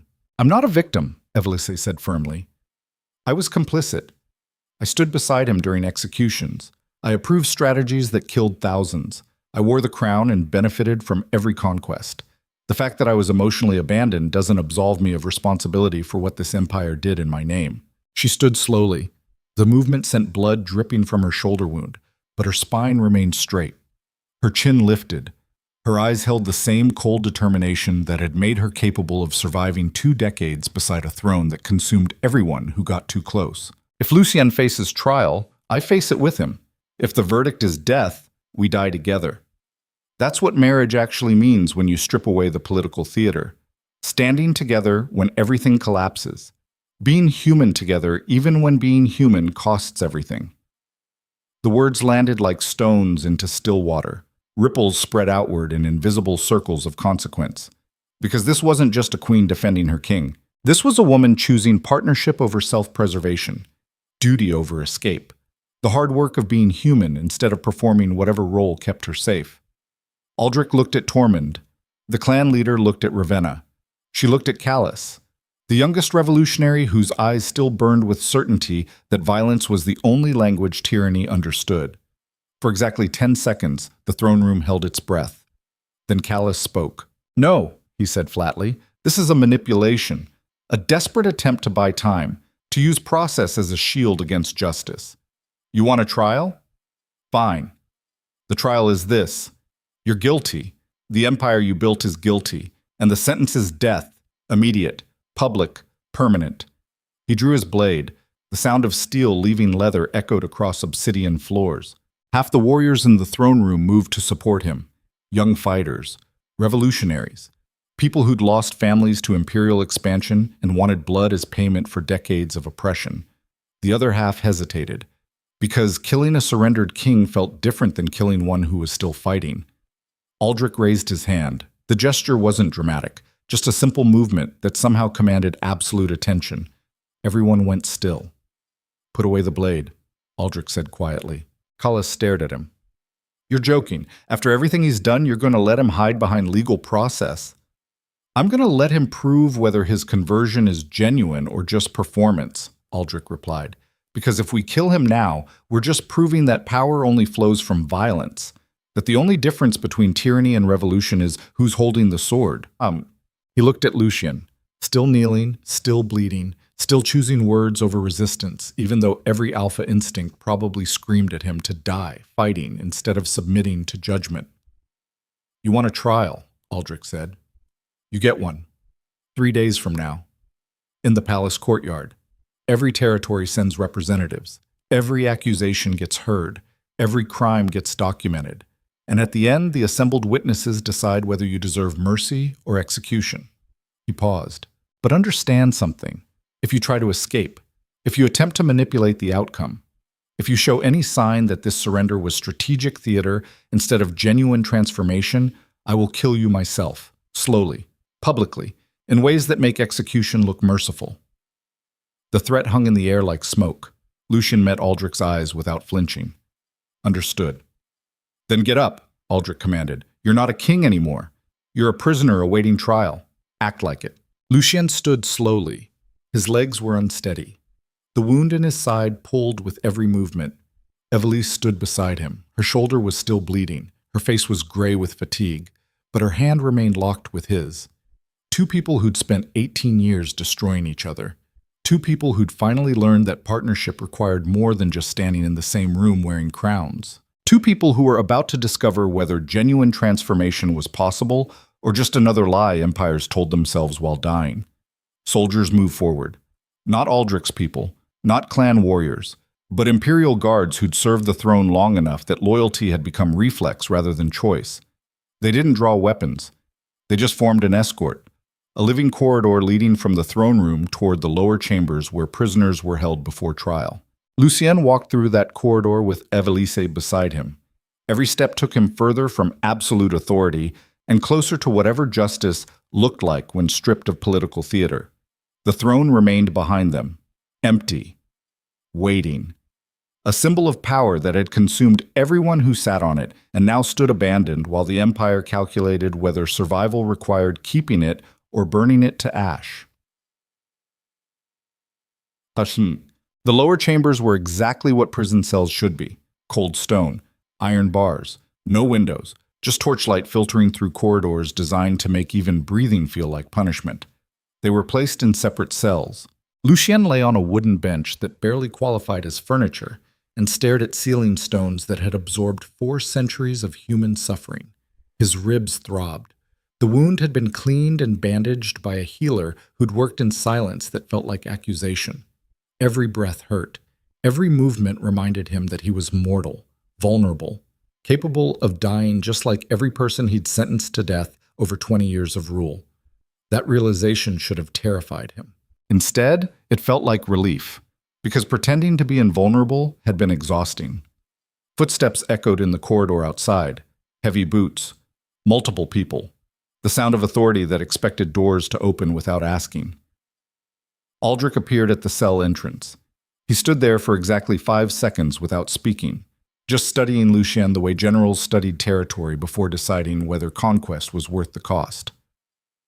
Finally, he spoke. "I didn't want it to be you," he said quietly. Lucien sat up despite the pain. "What?" "I didn't want you to become the tyrant," Aldrich continued. "I watched you grow up, trained you, taught you everything I knew about command, strategy, the brutal mathematics of keeping empires stable. I believed you'd be different than your father. Better. More human." He paused. "But somewhere along the way you forgot that empires are just people organized under shared principles. You started treating subjects like assets, loyalty like ownership, power like something that justified any cost. And I watched you become exactly what I'd spent 50 years fighting against." The words landed like artillery fire, because they were true. And hearing them from someone who'd been like a father made them hurt worse than any physical wound. "Why didn't you tell me?" Lucien asked. "Why didn't you say something before it got this far?" "I tried," Aldrich replied. hundreds of times. After every execution that went too far, after every village burned, after every strategy that sacrificed thousands for marginal territorial gain. But you stopped listening. The throne convinced you that questioning yourself was weakness, that doubt made you vulnerable, that kings couldn't afford the luxury of being human. He moved closer to the cell bars, so I started planning. Not because I hated you, but because I loved what you were supposed to become and couldn't watch you destroy it anymore. Lucien felt tears burning behind his eyes. The first time he'd cried in maybe a decade. Not from pain, not from fear, but from the realization that the person who'd betrayed him had done it because Lucien had betrayed himself first. "I'm sorry," he said. The words came out broken, raw, without any of the careful control he'd perfected over 20 years of performing kingship. "I know," Aldrich replied. "That's why I'm giving you the trial. Because genuine remorse deserves the chance to prove itself. But understand something. Sorry doesn't resurrect the dead.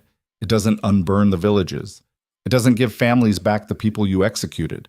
Sorry is just the beginning of a debt you'll spend the rest of your life trying to repay." He turned to leave. "Aldrich," Lucien called out. The old general stopped. "Do you think I can actually change?" Lucien asked. "Or is this just performance that'll collapse the moment I'm afraid again?" Aldrich looked back. His face was carved from 50 years of making impossible choices. His eyes held the weight of every soldier he'd commanded into battles they didn't survive. "I don't know," he admitted, "but I hope you can. Because if you can't, then everything I believed about human nature is wrong, and that's a truth I'm not ready to face yet." Then he was gone. Footsteps fading into distant corridor echoes. Lucien lay back down on the wooden bench and closed his eyes.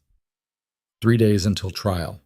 3 days to figure out whether genuine transformation was possible or just another lie he was telling himself to avoid facing what he'd actually become. Somewhere above him, the city was beginning the brutal work of counting bodies and calculating what survival would cost. Somewhere in the Eastern District, Kaylin Vey's corpse was buried under rubble that would take weeks to clear. And somewhere in the cell beside his, Evelise was doing the same calculations about whether partnership required standing beside someone even when they'd proven they didn't deserve it. The 3 days passed like centuries compressed into hours. News of the trial spread through Crestmore faster than fire through dry timber. Representatives from every territory in the empire began arriving. Clan leaders from the mountains, nobles from the conquered provinces, merchants whose economic power rivaled minor kingdoms, even common citizens who'd somehow managed to claim seats in the palace courtyard where judgment would be rendered. This wasn't just a trial. It was the empire deciding what it wanted to become, whether power would continue flowing from violence or whether something different was possible. On the morning of the trial, soldiers came to collect Lucien from his cell. They didn't chain him, didn't drag him, just formed an escort and waited while he stood on legs that were steadier than they'd been 3 days ago. The wound in his side had scabbed over, still hurt, but survivable. The kind of injury that reminded you mortality wasn't theoretical. Evelise was brought from her cell moments later. Her shoulder was bandaged, her face was clean, but her eyes held exhaustion that went deeper than physical fatigue. She'd spent 3 days alone with grief over Kaylin, mixed with the realization that standing beside Lucien meant choosing duty over the love that had made her feel human again. That choice had cost her something essential. You could see it in the way she moved through space like someone carrying weight that would never fully lighten. They walked side by side through corridors that had once represented absolute authority and now felt like the passage between what they'd been and whatever they were becoming. The palace courtyard had been transformed into something between amphitheater and execution ground. Thousands of people packed into spaces designed for maybe 500. They stood in ascending tiers built from hastily constructed scaffolding. Nobles in the upper sections, merchants and soldiers in the middle, common citizens pressed against barriers at ground level. In the center of the courtyard, a platform had been erected. Simple. Functional. Just elevated stone that made whoever stood on it visible to every witness present. No throne, no ceremony. Just raw judgment stripped of political theater. Lucien and Evelise were led to the platform while thousands of eyes tracked their movement. Some faces held hatred, some held curiosity, A few held something that might have been pity mixed with the kind of satisfaction that came from watching powerful people finally face consequences. They stood on the platform while the crowd settled into expectant silence. Aldrich appeared from the eastern entrance wearing full military regalia. Behind him came Tormund, Ravenna, and Callus, the three clan leaders who'd spent months coordinating the attack that had brought the Empire to its knees. They climbed the platform and positioned themselves in a semicircle facing Lucien and Evelise. This wasn't a trial in any legal sense. There were no lawyers, no formal procedures, no carefully constructed arguments about evidence and burden of proof. This was something more primal. A reckoning. The kind of judgment that happened when societies decided systems were broken and needed to be rebuilt from scorched earth. Aldrich stepped forward. His voice carried across the courtyard with the kind of projection that came from 5 decades of battlefield command. "We're gathered to determine the fate of Lucien Draxor and Lucien Draxor," he began. "For 20 years they ruled this empire with absolute authority, expanded territories, consolidated power, maintained stability through strategies that ranged from diplomatic brilliance to brutal suppression. The question before us is simple. Do their crimes warrant death, or does their surrender indicate genuine transformation that deserves the chance to prove itself?" He gestured toward the assembled crowd. "Every person here has the right to speak. Every accusation will be heard. Every defense will be considered. And at the end, we vote. Not as territories, not as factions, but as individuals deciding what kind of empire we want to build from these ruins." The courtyard exploded into sound, voices shouting accusations, others demanding mercy, some calling for immediate execution, others arguing for exile.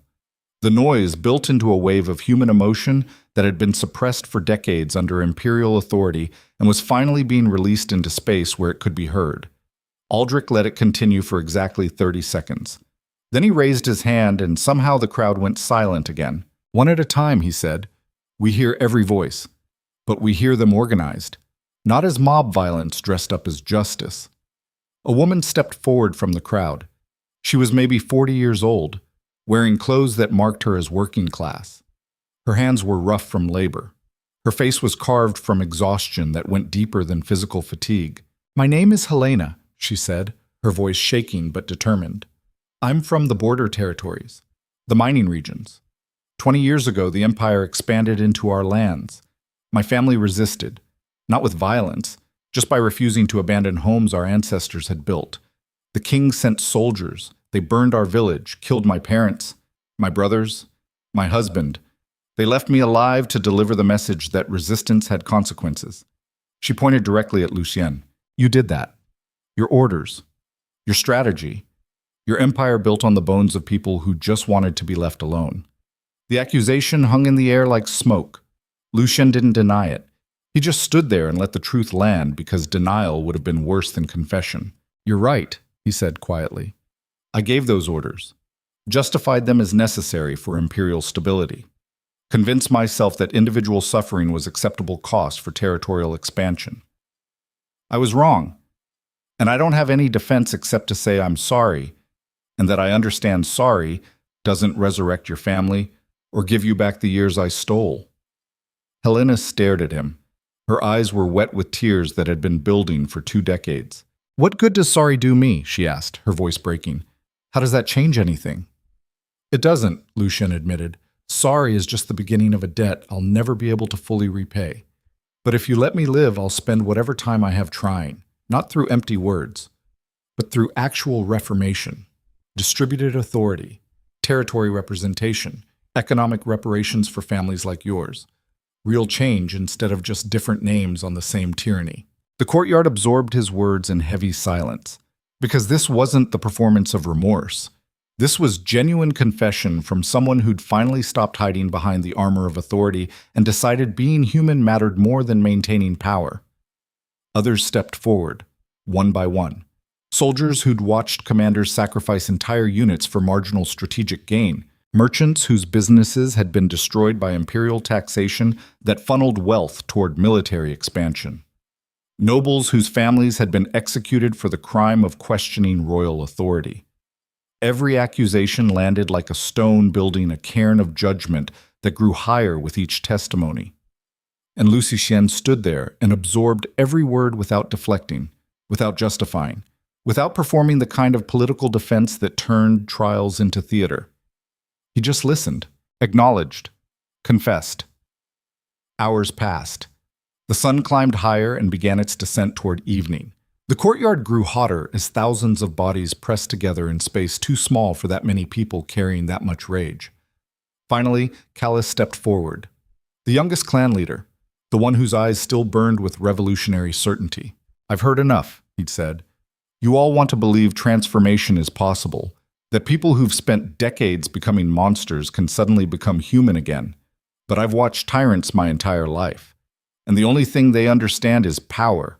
The only language they speak is violence." He turned to face Lucien directly. "You're performing remorse because it's your last strategy, your final manipulation. You think if you confess enough, apologize enough, look vulnerable enough, that will grant mercy instead of justice. But I'm not interested in your theater. I'm interested in making sure you never hurt anyone again." He drew his blade. The sound of steel leaving leather echoed across the courtyard. "The verdict is death," Callus said. "Immediate. Public. Final." Half the crowd roared approval. The other half erupted in protest. The courtyard descended into chaos that threatened to collapse into mob violence. Aldrich moved between Callus and Lucien. His steel prosthetic caught torchlight as he raised both hands, demanding silence. "We vote," he said firmly. That was the agreement. Every voice gets heard. Then we decide collectively. Not through individual vengeance dressed up as justice. Callus's jaw tightened, but he lowered his blade. The vote happened through simple physical positioning. Those who believed Lucien deserved death moved to the eastern side of the courtyard. Those who believed he deserved the chance to prove transformation moved to the west. Those uncertain remained in the center. For exactly 30 seconds, the crowd shifted, people making choices that would define what kind of empire emerged from the ruins. When the movement stopped, the courtyard had divided almost perfectly in thirds. 1/3 east demanding execution. 1/3 west offering mercy. 1/3 center unable to decide whether justice required blood or something harder. The empire itself was split, unable to agree on whether killing tyrants or transforming them served the future better. Aldrich looked at the divided crowd, then at Tormund and Ravenna, then at Callus, whose hand still rested on his blade, like he was calculating whether personal conviction justified overruling collective uncertainty. The old general's face was carved from 50 years of making impossible choices. Finally, he spoke. "The vote is split," he said, "which means we can't execute him, but we also can't grant him authority, so we create something new.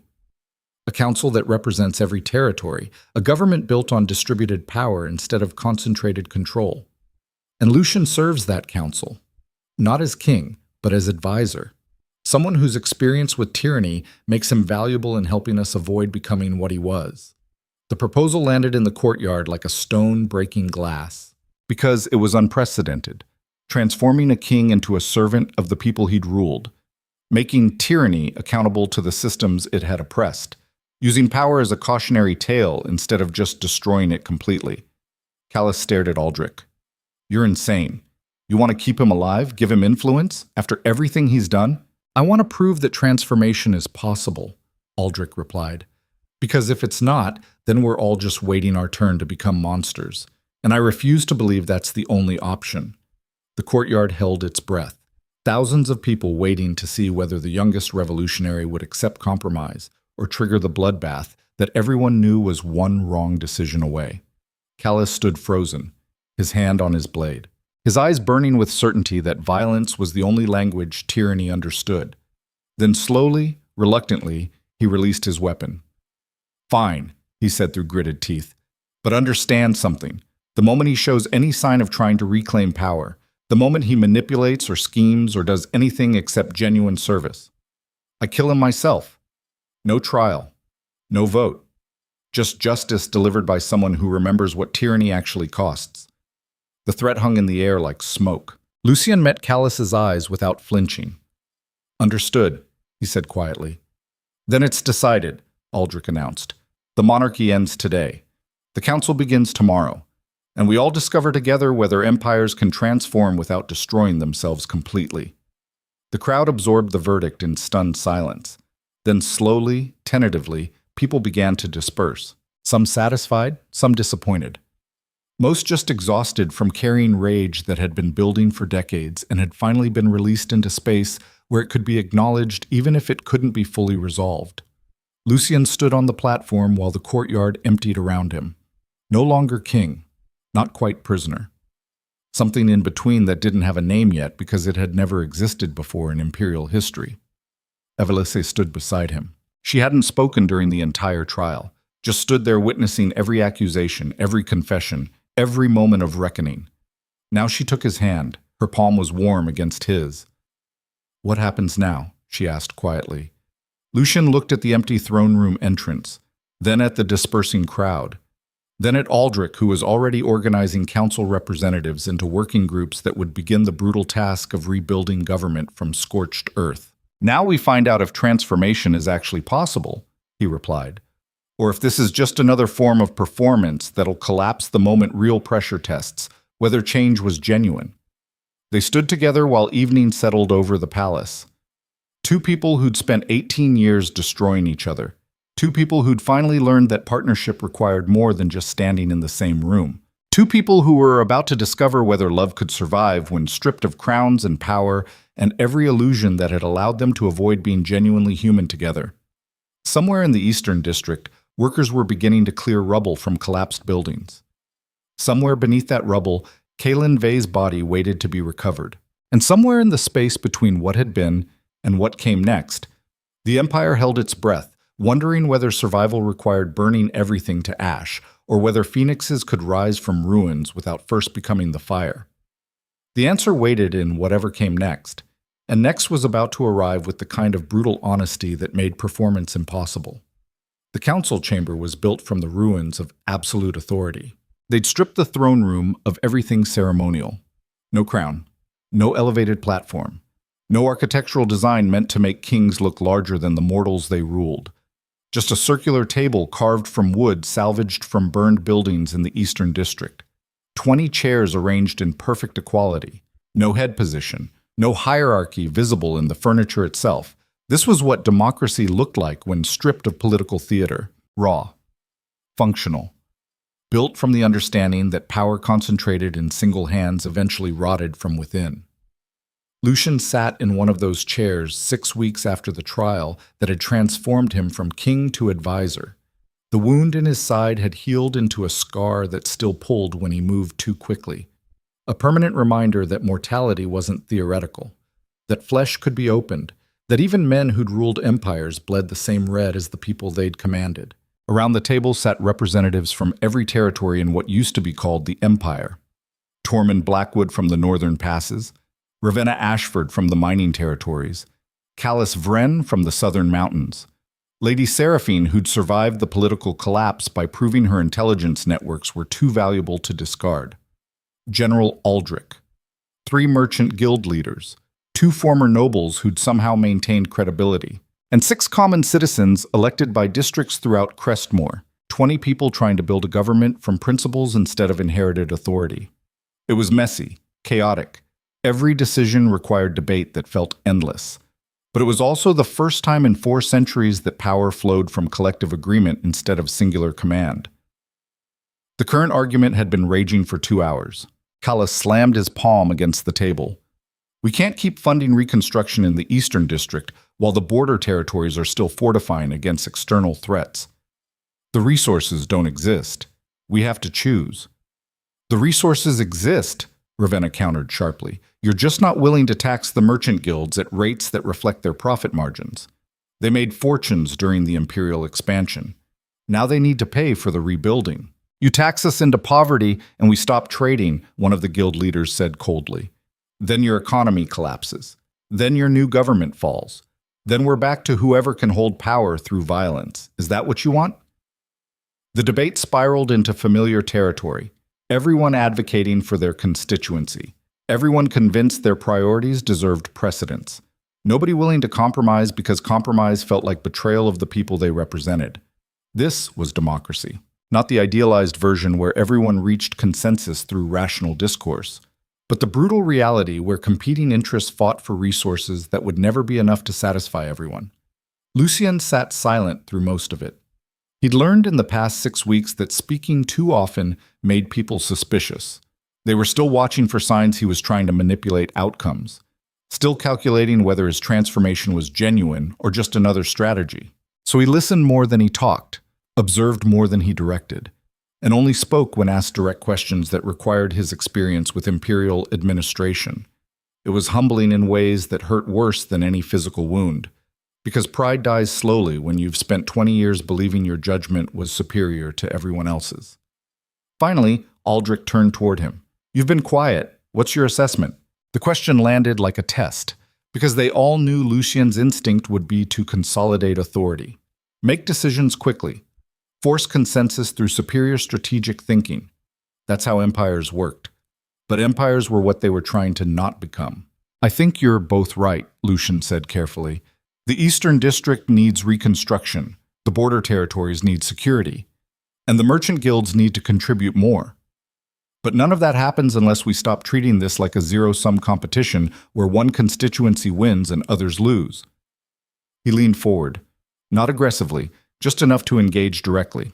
"The empire I built extracted resources from territories to feed central authority. That system is dead. What replaces it needs to flow the other direction. Central coordination that distributes resources based on regional need rather than political favor. Tax the guilds. Use that revenue to fund both reconstruction and border security. And create oversight that prevents any single group from manipulating the system for personal gain." The table absorbed his words in cautious silence, because what he was describing required trust, cooperation, the willingness to believe that collective benefit mattered more than individual advantage. And trust was just loyalty that hadn't been tested hard enough to reveal whether it would survive pressure. Callis studied him with eyes that still burned with revolutionary suspicion. "You're describing redistribution. Taking from those who have and giving to those who need. That's not how power works. The moment you try to force the guilds to pay more, they'll resist. Then you're back to using violence to enforce compliance. Then you're just another tyrant with better rhetoric." "Unless we make it voluntary," Lucien replied. "Create tax incentives that reward guilds for contributing to regional development. Make cooperation more profitable than resistance. Build a system where self-interest aligns with collective benefit instead of opposing it." He paused. "That's what I should have done 20 years ago, instead of ruling through fear disguised as strength." The admission settled over the table like smoke, because rulers didn't confess past mistakes in governance councils. They maintained authority through the performance of infallibility. But Lucien was done performing. If transformation was going to be genuine, it required acknowledging exactly how thoroughly he'd failed at building anything sustainable. Ravenna nodded slowly. "It could work, if we structure it correctly. If we create transparency that prevents corruption. If we actually follow through instead of just talking about principles while reverting to old patterns the moment things get difficult." "If," Tormund rumbled. "That word carries more weight than all the planning in the world." But they agreed to try. That was progress. Not victory. Not transformation. Just the small, brutal work of people choosing cooperation over competing for dominance. The council session ended 3 hours later with more questions than answers. That was becoming normal. Democracy didn't provide the clean efficiency of monarchy. It provided the messy reality of multiple perspectives trying to find common ground. Lucien left the chamber and walked through palace corridors that felt different now. Less like monuments to power. More like administrative buildings where functional governance happened. Servants moved past without bowing. Soldiers nodded acknowledgement without saluting. Even the architecture felt changed. Or maybe he just saw it differently now that he wasn't performing kingship every moment he existed in public space. He found Evelise in what used to be the royal gardens. They'd transformed it into a memorial space. Names carved into stone tablets, thousands of them. Every person confirmed dead during the siege, every civilian killed during imperial expansion, every soldier who died in campaigns that had expanded territories while destroying families. It was a cairn built from acknowledgement.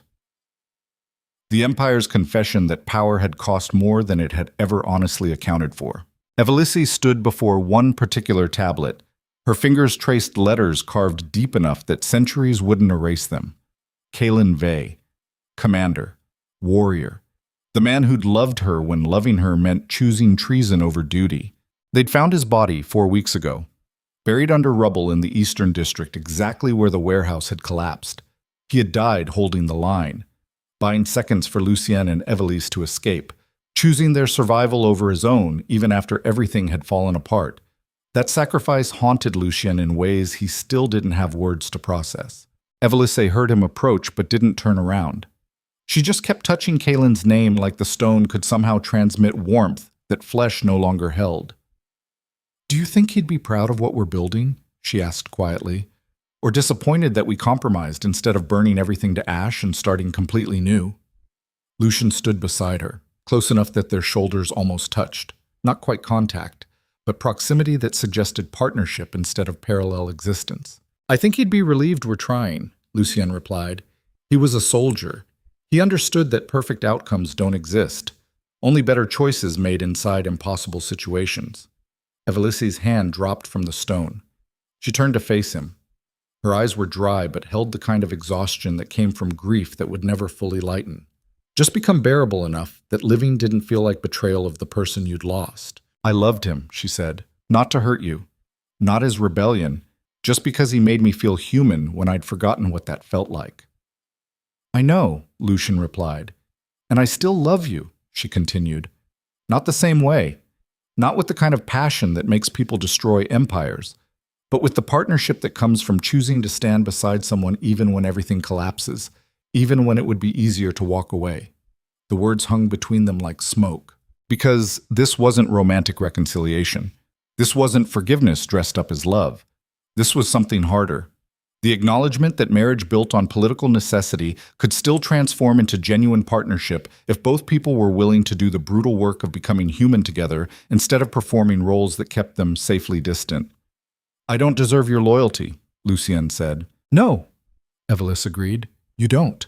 But loyalty isn't about deserving. It's about choosing someone even when they've proven they're capable of becoming monsters. It's about believing transformation is possible while refusing to pretend past failures didn't happen." She moved closer. Not intimately. Just into the space partners occupied when they'd spent enough time together that proximity felt natural instead of calculated. "We destroyed each other for 18 years, she said. "You chose empire over partnership. I chose survival over honesty. We both became exactly what the throne required instead of fighting to remain human. But maybe that's not the end of the story. Maybe that's just the middle.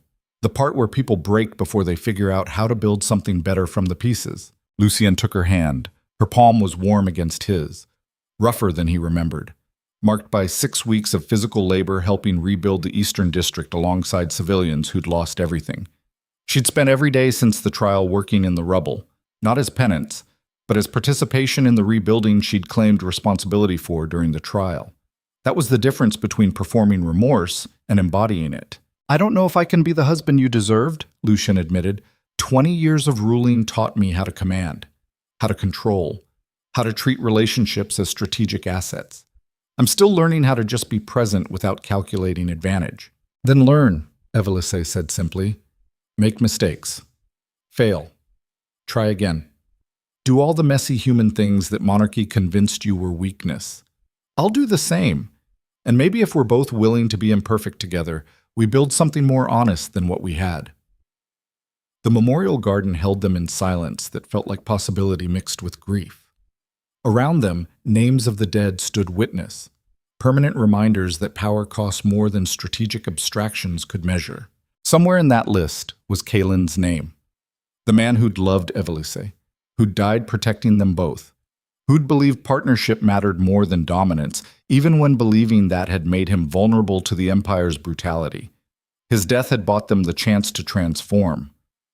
The question was whether they'd use it or waste it, performing change while reverting to old patterns the moment things got difficult. Time would tell. And time was about to get very loud about what genuine transformation actually required. Ikek. 3 months after the trial, winter settled over Crestmore like judgment wrapped in snow. The council had survived longer than anyone expected, not without conflict. There had been 3 near dissolutions when regional representatives threatened to withdraw over resource allocation disputes, 2 assassination attempts against council members by imperial loyalists who believed monarchy was the only legitimate governance, and constant pressure from merchant guilds who tested every regulation to find exploitable weaknesses. But the council endured, not because it was perfect, but because enough people had decided that messy collective governance was better than clean authoritarian control.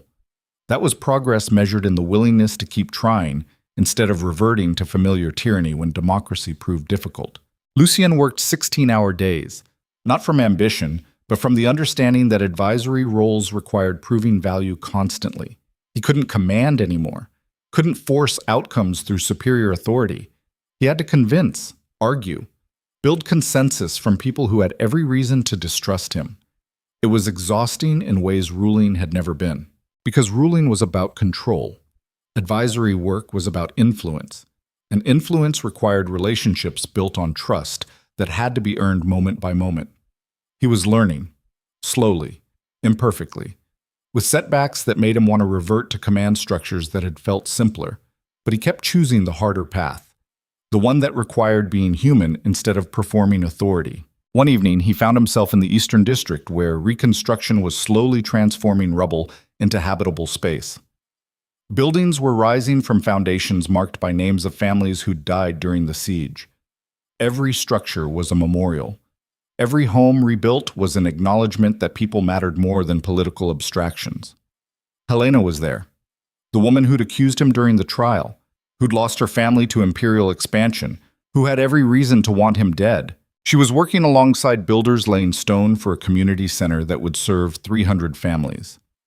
Lucien watched her for exactly 30 seconds before approaching. She saw him and went still. Not afraid, just calculating whether his presence was genuine participation or political theater. "Can I help?" Lucien asked simply. Helena studied him. Her face was carved from 40 years of surviving systems designed to extract everything she had while giving nothing back. Her hands were rough from labor. Her eyes held skepticism earned through decades of watching powerful people make promises they never intended to keep. "You know how to lay stone?" she asked. "No," Lucien admitted, "but I can learn. If you're willing to teach me." The honesty of it hung between them. Because this wasn't a king pretending to be common. This was a man admitting ignorance and asking for help from someone he'd harmed. Helena handed him a trowel. "Don't waste the mortar," she said, "and keep the edges level.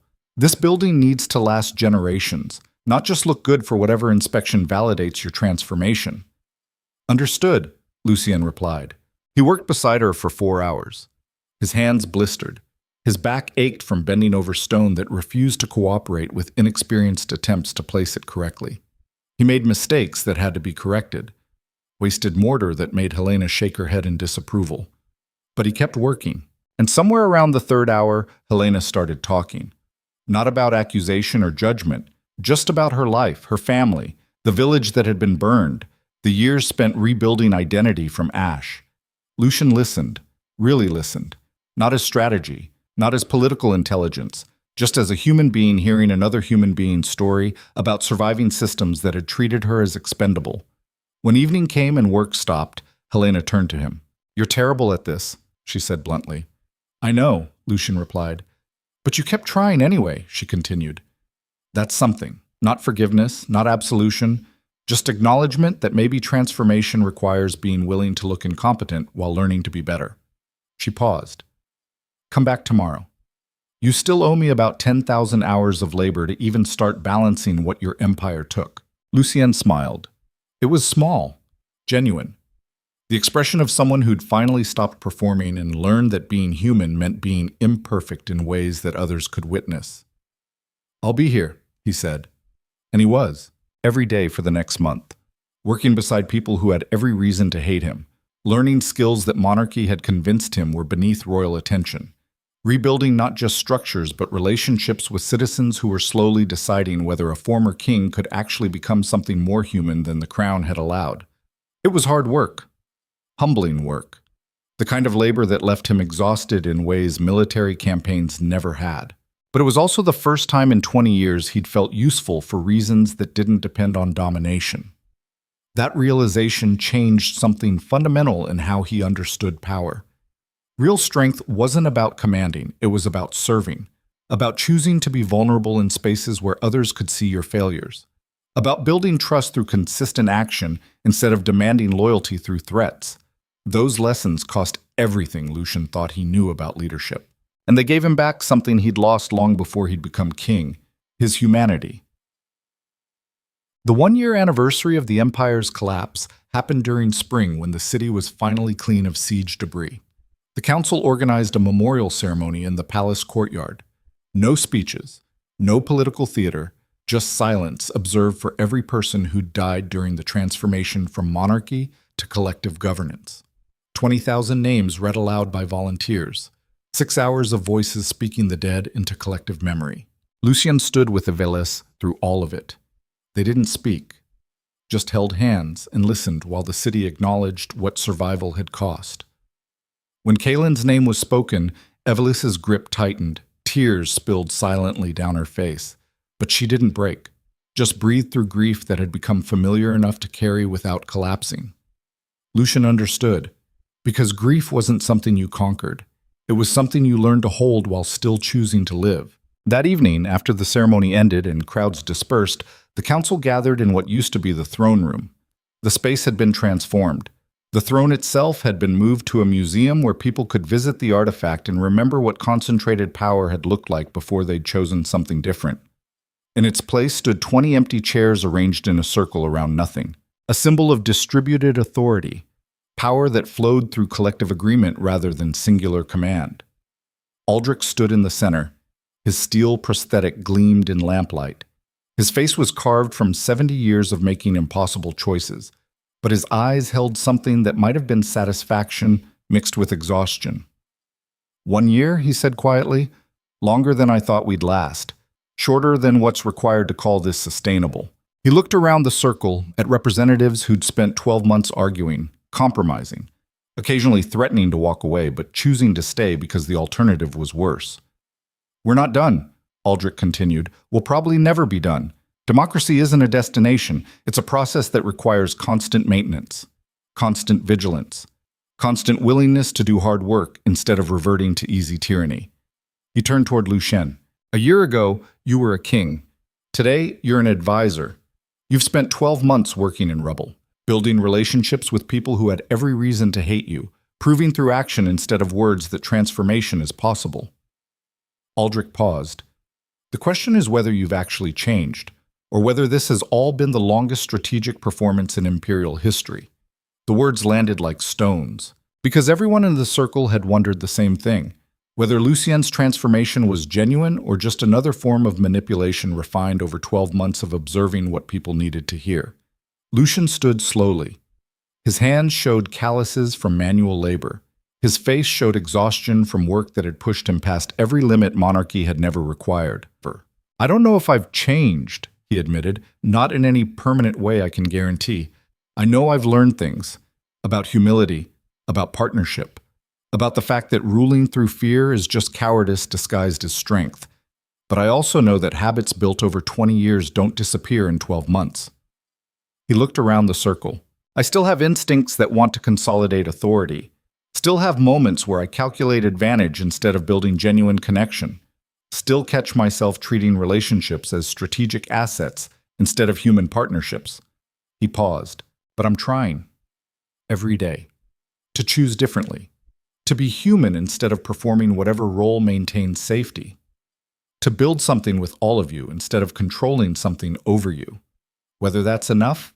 I don't know. But it's the only thing I have to offer besides confession that I was wrong and commitment to keep trying to be better. The circle absorbed his words in heavy silence. Then Callus spoke. The youngest revolutionary who'd spent 12 months watching for signs that Lucien was manipulating outcomes. I still don't trust you, Callus said bluntly. I probably never will. But I've watched you work, watched you fail, watched you keep showing up even when it was clear you were terrible at manual labor, and people were laughing at how incompetent you looked. He leaned forward. That incompetence is what convinces me you might be genuine, Because strategic manipulation looks polished, real transformation looks messy. You've been messy. Imperfect, visibly struggling to learn basic things that everyone else already knows.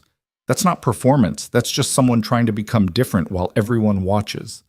Around the circle, heads nodded, some reluctant, some certain, but enough agreement that something like consensus emerged from competing perspectives. Ravenna spoke next. We keep you as advisor, but under conditions. You work alongside us, not above us. You suggest rather than command. You build trust through consistent action rather than demanding it through previous authority. And the moment you revert to manipulation, we remove you immediately. Lucien met her eyes. Agreed. And you accept that this arrangement is permanent, Tormund added. There's no path back to kingship, no restoration of monarchy, no strategic plan where you regain authority once people stop watching closely. This is what you are now, what you'll remain, an advisor serving collective governance instead of a ruler demanding service. Lucien felt something break inside his chest, not painfully, just the final dissolution of identity he'd built his entire life around. The last fragment of believing he was meant to rule rather than serve. That acceptance hurt worse than any physical wound, but it also felt like freedom, because performing kingship had been exhausting. Pretending invulnerability had isolated him from everything human, and maintaining authority had required sacrificing every relationship that might have made existence bearable. I accept, he said quietly. The circle relaxed slightly, not into trust, but into cautious willingness to keep trying collective governance, even knowing it was harder than concentrated control. That was progress, not victory, not transformation complete, just the small, brutal work of people choosing cooperation over competing for dominance. Aldrich looked at Lucien one final time. His face held something that might have been pride mixed with grief for all the years they'd spent serving an empire that had slowly destroyed everyone who got too close. Then get back to work, the old general said. The Eastern District still needs rebuilding. The border territories still need coordination. And democracy still needs people willing to do unglamorous labor without expecting glory. Lucien nodded.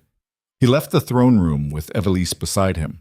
They walked through palace corridors that no longer felt like monuments to power, just buildings where functional governance happened. Outside, the city was settling into evening routines. Merchants closing shops, families gathering for dinner, children playing in streets that had been battlefields 12 months ago and were slowly becoming spaces where normal life could happen. This was what survival looked like after Empire. Not heroic, not dramatic, just ordinary people doing ordinary things in spaces that no longer required performing loyalty to concentrated authority. Evelisa stopped near the memorial garden. The tablets with names of the dead stood dark against twilight sky. Do you think we'll ever stop feeling guilty? She asked quietly. Lucien looked at the thousands of names carved into stone, every person whose death had contributed to whatever they were building now. No, he replied honestly. I don't think guilt is something we're supposed to stop feeling. I think it's the permanent cost of having been people who harmed others. The reminder that transformation doesn't erase what we did. It just gives us the chance to build something better from the ruins. He took her hand. We carry it, he said. The guilt. The grief. The knowledge that we were complicit in systems that destroyed people. And we use that weight to make sure whatever we build next doesn't repeat the same patterns. That's the real work, Evelise said. Not the dramatic transformation, but the daily choice to be better when it would be easier to revert to familiar tyranny. They stood together while evening settled over the rebuilt city. Two people who'd spent 18 years destroying each other. Two people who'd spent the last 12 months learning that partnership required more than just standing in the same space. Two people who'd finally discovered that love wasn't about passion that made you willing to die for someone. It was about commitment that made you willing to live beside them, even when living together required constant effort to remain human instead of reverting to performance. Somewhere in the memorial garden, Kaelin's name stood carved in stone, a permanent reminder that he'd believed love mattered more than survival. His death had bought them the chance to prove him right. Time would tell if they'd use it.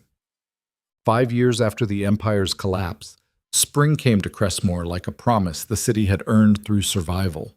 The council had evolved. Some original members had been replaced through regional elections, New representatives brought different perspectives, but the fundamental structure remained: 20 people making decisions collectively, power distributed through agreement rather than concentrated in singular authority. It wasn't perfect. Corruption still happened. Regional interests still competed. People still tried to exploit systems for personal gain, but mechanisms existed now to address those failures. Transparency, accountability, the understanding that no single person was immune to being questioned. That was democracy. Not ideal. Just better than alternatives built on concentrated control. Lucien was 63 years old, gray hair, face carved from 5 years of manual labor and governance advisory. He no longer looked like a king, just a man who'd learned that service mattered more than domination. He worked primarily in the Eastern District, helping families rebuild, mediating disputes that emerged when people with competing needs tried to share limited resources, teaching younger people about imperial history so they understood what patterns to avoid. It was quiet work, unglamorous, the kind of labor that would never make historical records but mattered immensely to people whose lives were slowly stabilizing. Helena had become something like a friend, not forgiveness, but mutual respect built through 5 years of working alongside each other. She still reminded him occasionally that he owed her about 10,000 more hours of labor. He still showed up every day knowing that debt would never be fully repaid. That was accountability, not performance, just consistent action, proving that transformation required decades rather than moments. Evelise worked in different capacities. She joined the council as elected representative from the Palace District, spent her time coordinating social programs that helped families displaced during the siege, built networks that distributed resources toward people who needed them most. She and Lucien lived in modest quarters in what used to be servant housing. No crowns, no ceremony. Just two people sharing space and choosing partnership over the parallel existence that had characterized their first 18 years together. They weren't passionate, but they were present. And presence mattered more than romance when building relationships meant to last rather than burn bright and collapse into ash. On the 5-year anniversary of the Empire's collapse, the council organized a celebration in the rebuilt city center. Not triumphant, just acknowledgement that collective governance had survived longer than most predictions. Lucien stood in the crowd with Evelise beside him. They weren't on any platform, weren't giving speeches, just participating as citizens rather than symbols. Callas approached through the crowd. He was 35 now, still carried revolutionary intensity, but it had been tempered by 5 years of discovering that building systems was harder than destroying them. "You're still here," Callas said. Not quite accusation, not quite respect. Something in between. "Still here," Lucien confirmed. Callas studied him for a moment. "I thought you'd revert. Thought the strategic manipulation would eventually surface. Thought we'd catch you trying to consolidate authority when people stopped watching closely." He paused. "But you haven't. You've just been here, working, serving, being visibly imperfect in ways that make it hard to believe you're performing." "Because I'm not performing," Lucien replied. "I'm just trying, every day, to be human instead of whatever the throne convinced me I was supposed to be." Callas nodded slowly. "Then keep trying. Because the moment you stop, the moment you revert to old patterns, I'll still kill you myself. That promise hasn't changed." "Understood," Lucien said. Callas walked away. But there was something in his posture that suggested the threat had transformed from certainty to insurance. The kind of boundary that existed not because violence was imminent, but because accountability required knowing consequences were always available if needed. That was trust beginning, not complete. Just the small acknowledgement that consistent action over 5 years had earned something resembling conditional acceptance. The celebration continued around them. Music, food, people gathering in spaces that had been rubble 5 years ago and were now community centers where normal life could happen. This was what survival looked like after Empire. Not heroic, not dramatic, just ordinary people building ordinary lives in spaces that no longer required performing loyalty to concentrated authority. Evelise leaned against Lucien's shoulder. The gesture was casual, comfortable, the kind of physical proximity that came from 5 years of choosing partnership over distance. "Do you miss it?" she asked quietly. "The authority, the power, the ability to command instead of convince." "Sometimes," Lucien admitted. Usually when councils are taking hours to reach decisions, I could have made in minutes. When regional representatives are arguing about resource allocation that I could have just enforced. He paused. But then I remember what that authority cost. How it isolated me. How it convinced me that control mattered more than connection. How it slowly murdered everyone who got close to the throne. And I decide that being powerless and human is better than being powerful and empty. That's wisdom, Evelise said. The kind that only comes from losing everything you thought defined you and discovering you're still capable of existing without it. They stood together while the city celebrated around them. Two people who'd spent 18 years destroying each other. Two people who'd spent 5 years learning that partnership required constant work to remain human instead of reverting to performance. Two people who'd finally understood that love wasn't about passion that made you willing to die for someone. It was about commitment that made you willing to live beside them, even when living together required constant effort to choose connection over comfortable distance. Somewhere in the memorial garden, Kalen's name stood carved in stone. 5 years of weather hadn't erased it. 5 years of rebuilding hadn't diminished what his sacrifice had meant. He'd believed love mattered more than survival, and standing in a rebuilt city surrounded by people who'd chosen collective governance over authoritarian control, Lucien finally understood that Kalen had been right. Love did matter more than survival. Not romantic love, but the broader commitment to choosing human connection over strategic isolation, to building systems that served people instead of demanding people serve systems, to being vulnerable in spaces where others could witness your failures and choosing to try anyway. That was the real strength. Not domination, but the courage to remain human even when being human meant being imperfect in ways that everyone could see. Lucien had spent 20 years believing power came from control. He'd spent 5 years learning it came from service. That transformation hadn't made him heroic, just human, imperfect, capable of failure, but also capable of trying again when failure happened. That was enough. Not for redemption. Guilt didn't disappear just because you spent years working to be better. The people he'd harmed were still harmed. The deaths he'd caused were still deaths. The empire he'd built through brutality would always be part of his historical record, but he'd stopped pretending those failures didn't matter. He'd stopped performing in vulnerability. He'd started doing the small, brutal work of being human in spaces where others could hold him accountable. And somehow, that had been enough to build something that might actually survive beyond his lifetime. The celebration continued into evening. Lanterns were lit throughout the city. Music drifted through streets where families gathered to share food and stories about surviving the transformation from empire to something that didn't have a grand name yet, but functioned better than what had come before. Lucien and Evelise walked home through those streets. No guards, no ceremony, just two people moving through space where they were citizens rather than symbols. They passed the Eastern District, where buildings stood that Lucien had helped rebuild with his own hands. Past the memorial garden, where names of the dead reminded everyone that power cost more than strategic abstractions could measure. Past the council chamber, where 20 representatives would gather tomorrow to continue the messy work of collective governance. Everything was imperfect. Nothing was finished. The work would continue long after Lucien was dead and forgotten. But it was honest work. Human work. The kind of labor that might actually matter more than conquest ever had.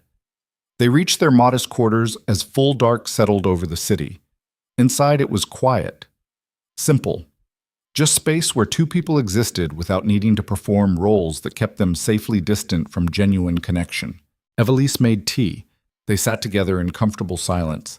Outside, the city breathed. 2 million souls going about their lives in spaces that no longer required submitting to concentrated authority. This was what came after empire. Not utopia. Just the slow, brutal work of people choosing to be human together. Building systems that acknowledged imperfection instead of pretending it didn't exist. Holding each other accountable while remaining committed to trying. It wasn't the ending anyone would write into legends. But it was real. And real mattered more than legendary when the goal was survival rather than glory. Lucien looked at Evelise across the small table. Her face showed 5 years of labor. Her hands showed calluses from rebuilding work. Her eyes showed exhaustion that would probably never fully lift. She was beautiful in ways the crown had never allowed him to see. "Thank you," he said quietly. "For what?" she asked. "For choosing to stand beside me." even when I didn't deserve it, even when walking away would have been easier, even when staying required watching me fail constantly while learning to be human. Evelise reached across the table and took his hand. That's what partnership means. Not standing beside someone when they're perfect, but choosing them while they're imperfect and believing transformation is worth the effort. They sat together while the city settled into sleep around them. Two people who'd survived empire's collapse. Two people who'd learned that strength came from vulnerability rather than control. Two people who'd discovered that love was just commitment made visible through consistent choice. Somewhere in the memorial garden, Kalen's name stood carved in stone. His death had bought them the chance to prove that transformation was possible. They'd spent 5 years proving him right. The work would continue. The city would keep rebuilding. The council would keep governing imperfectly but honestly. And two people who'd once destroyed each other would keep choosing partnership over distance. That was enough. Not for redemption, but for survival that honored the dead by building something better from the ruins. Above the city, stars emerged in clear spring sky. The same stars that had witnessed 4 centuries of imperial authority. The same stars that would witness whatever came next. And beneath those stars, ordinary people did ordinary work building ordinary lives in spaces where power no longer demanded performance. That was the real victory. Not dramatic transformation, just the small choice to remain human even when being human required constant effort. And that choice, repeated daily by thousands of people across a rebuilding city, was how empires actually ended. Not with fire, but with the quiet decision that something better was possible if enough people were willing to try.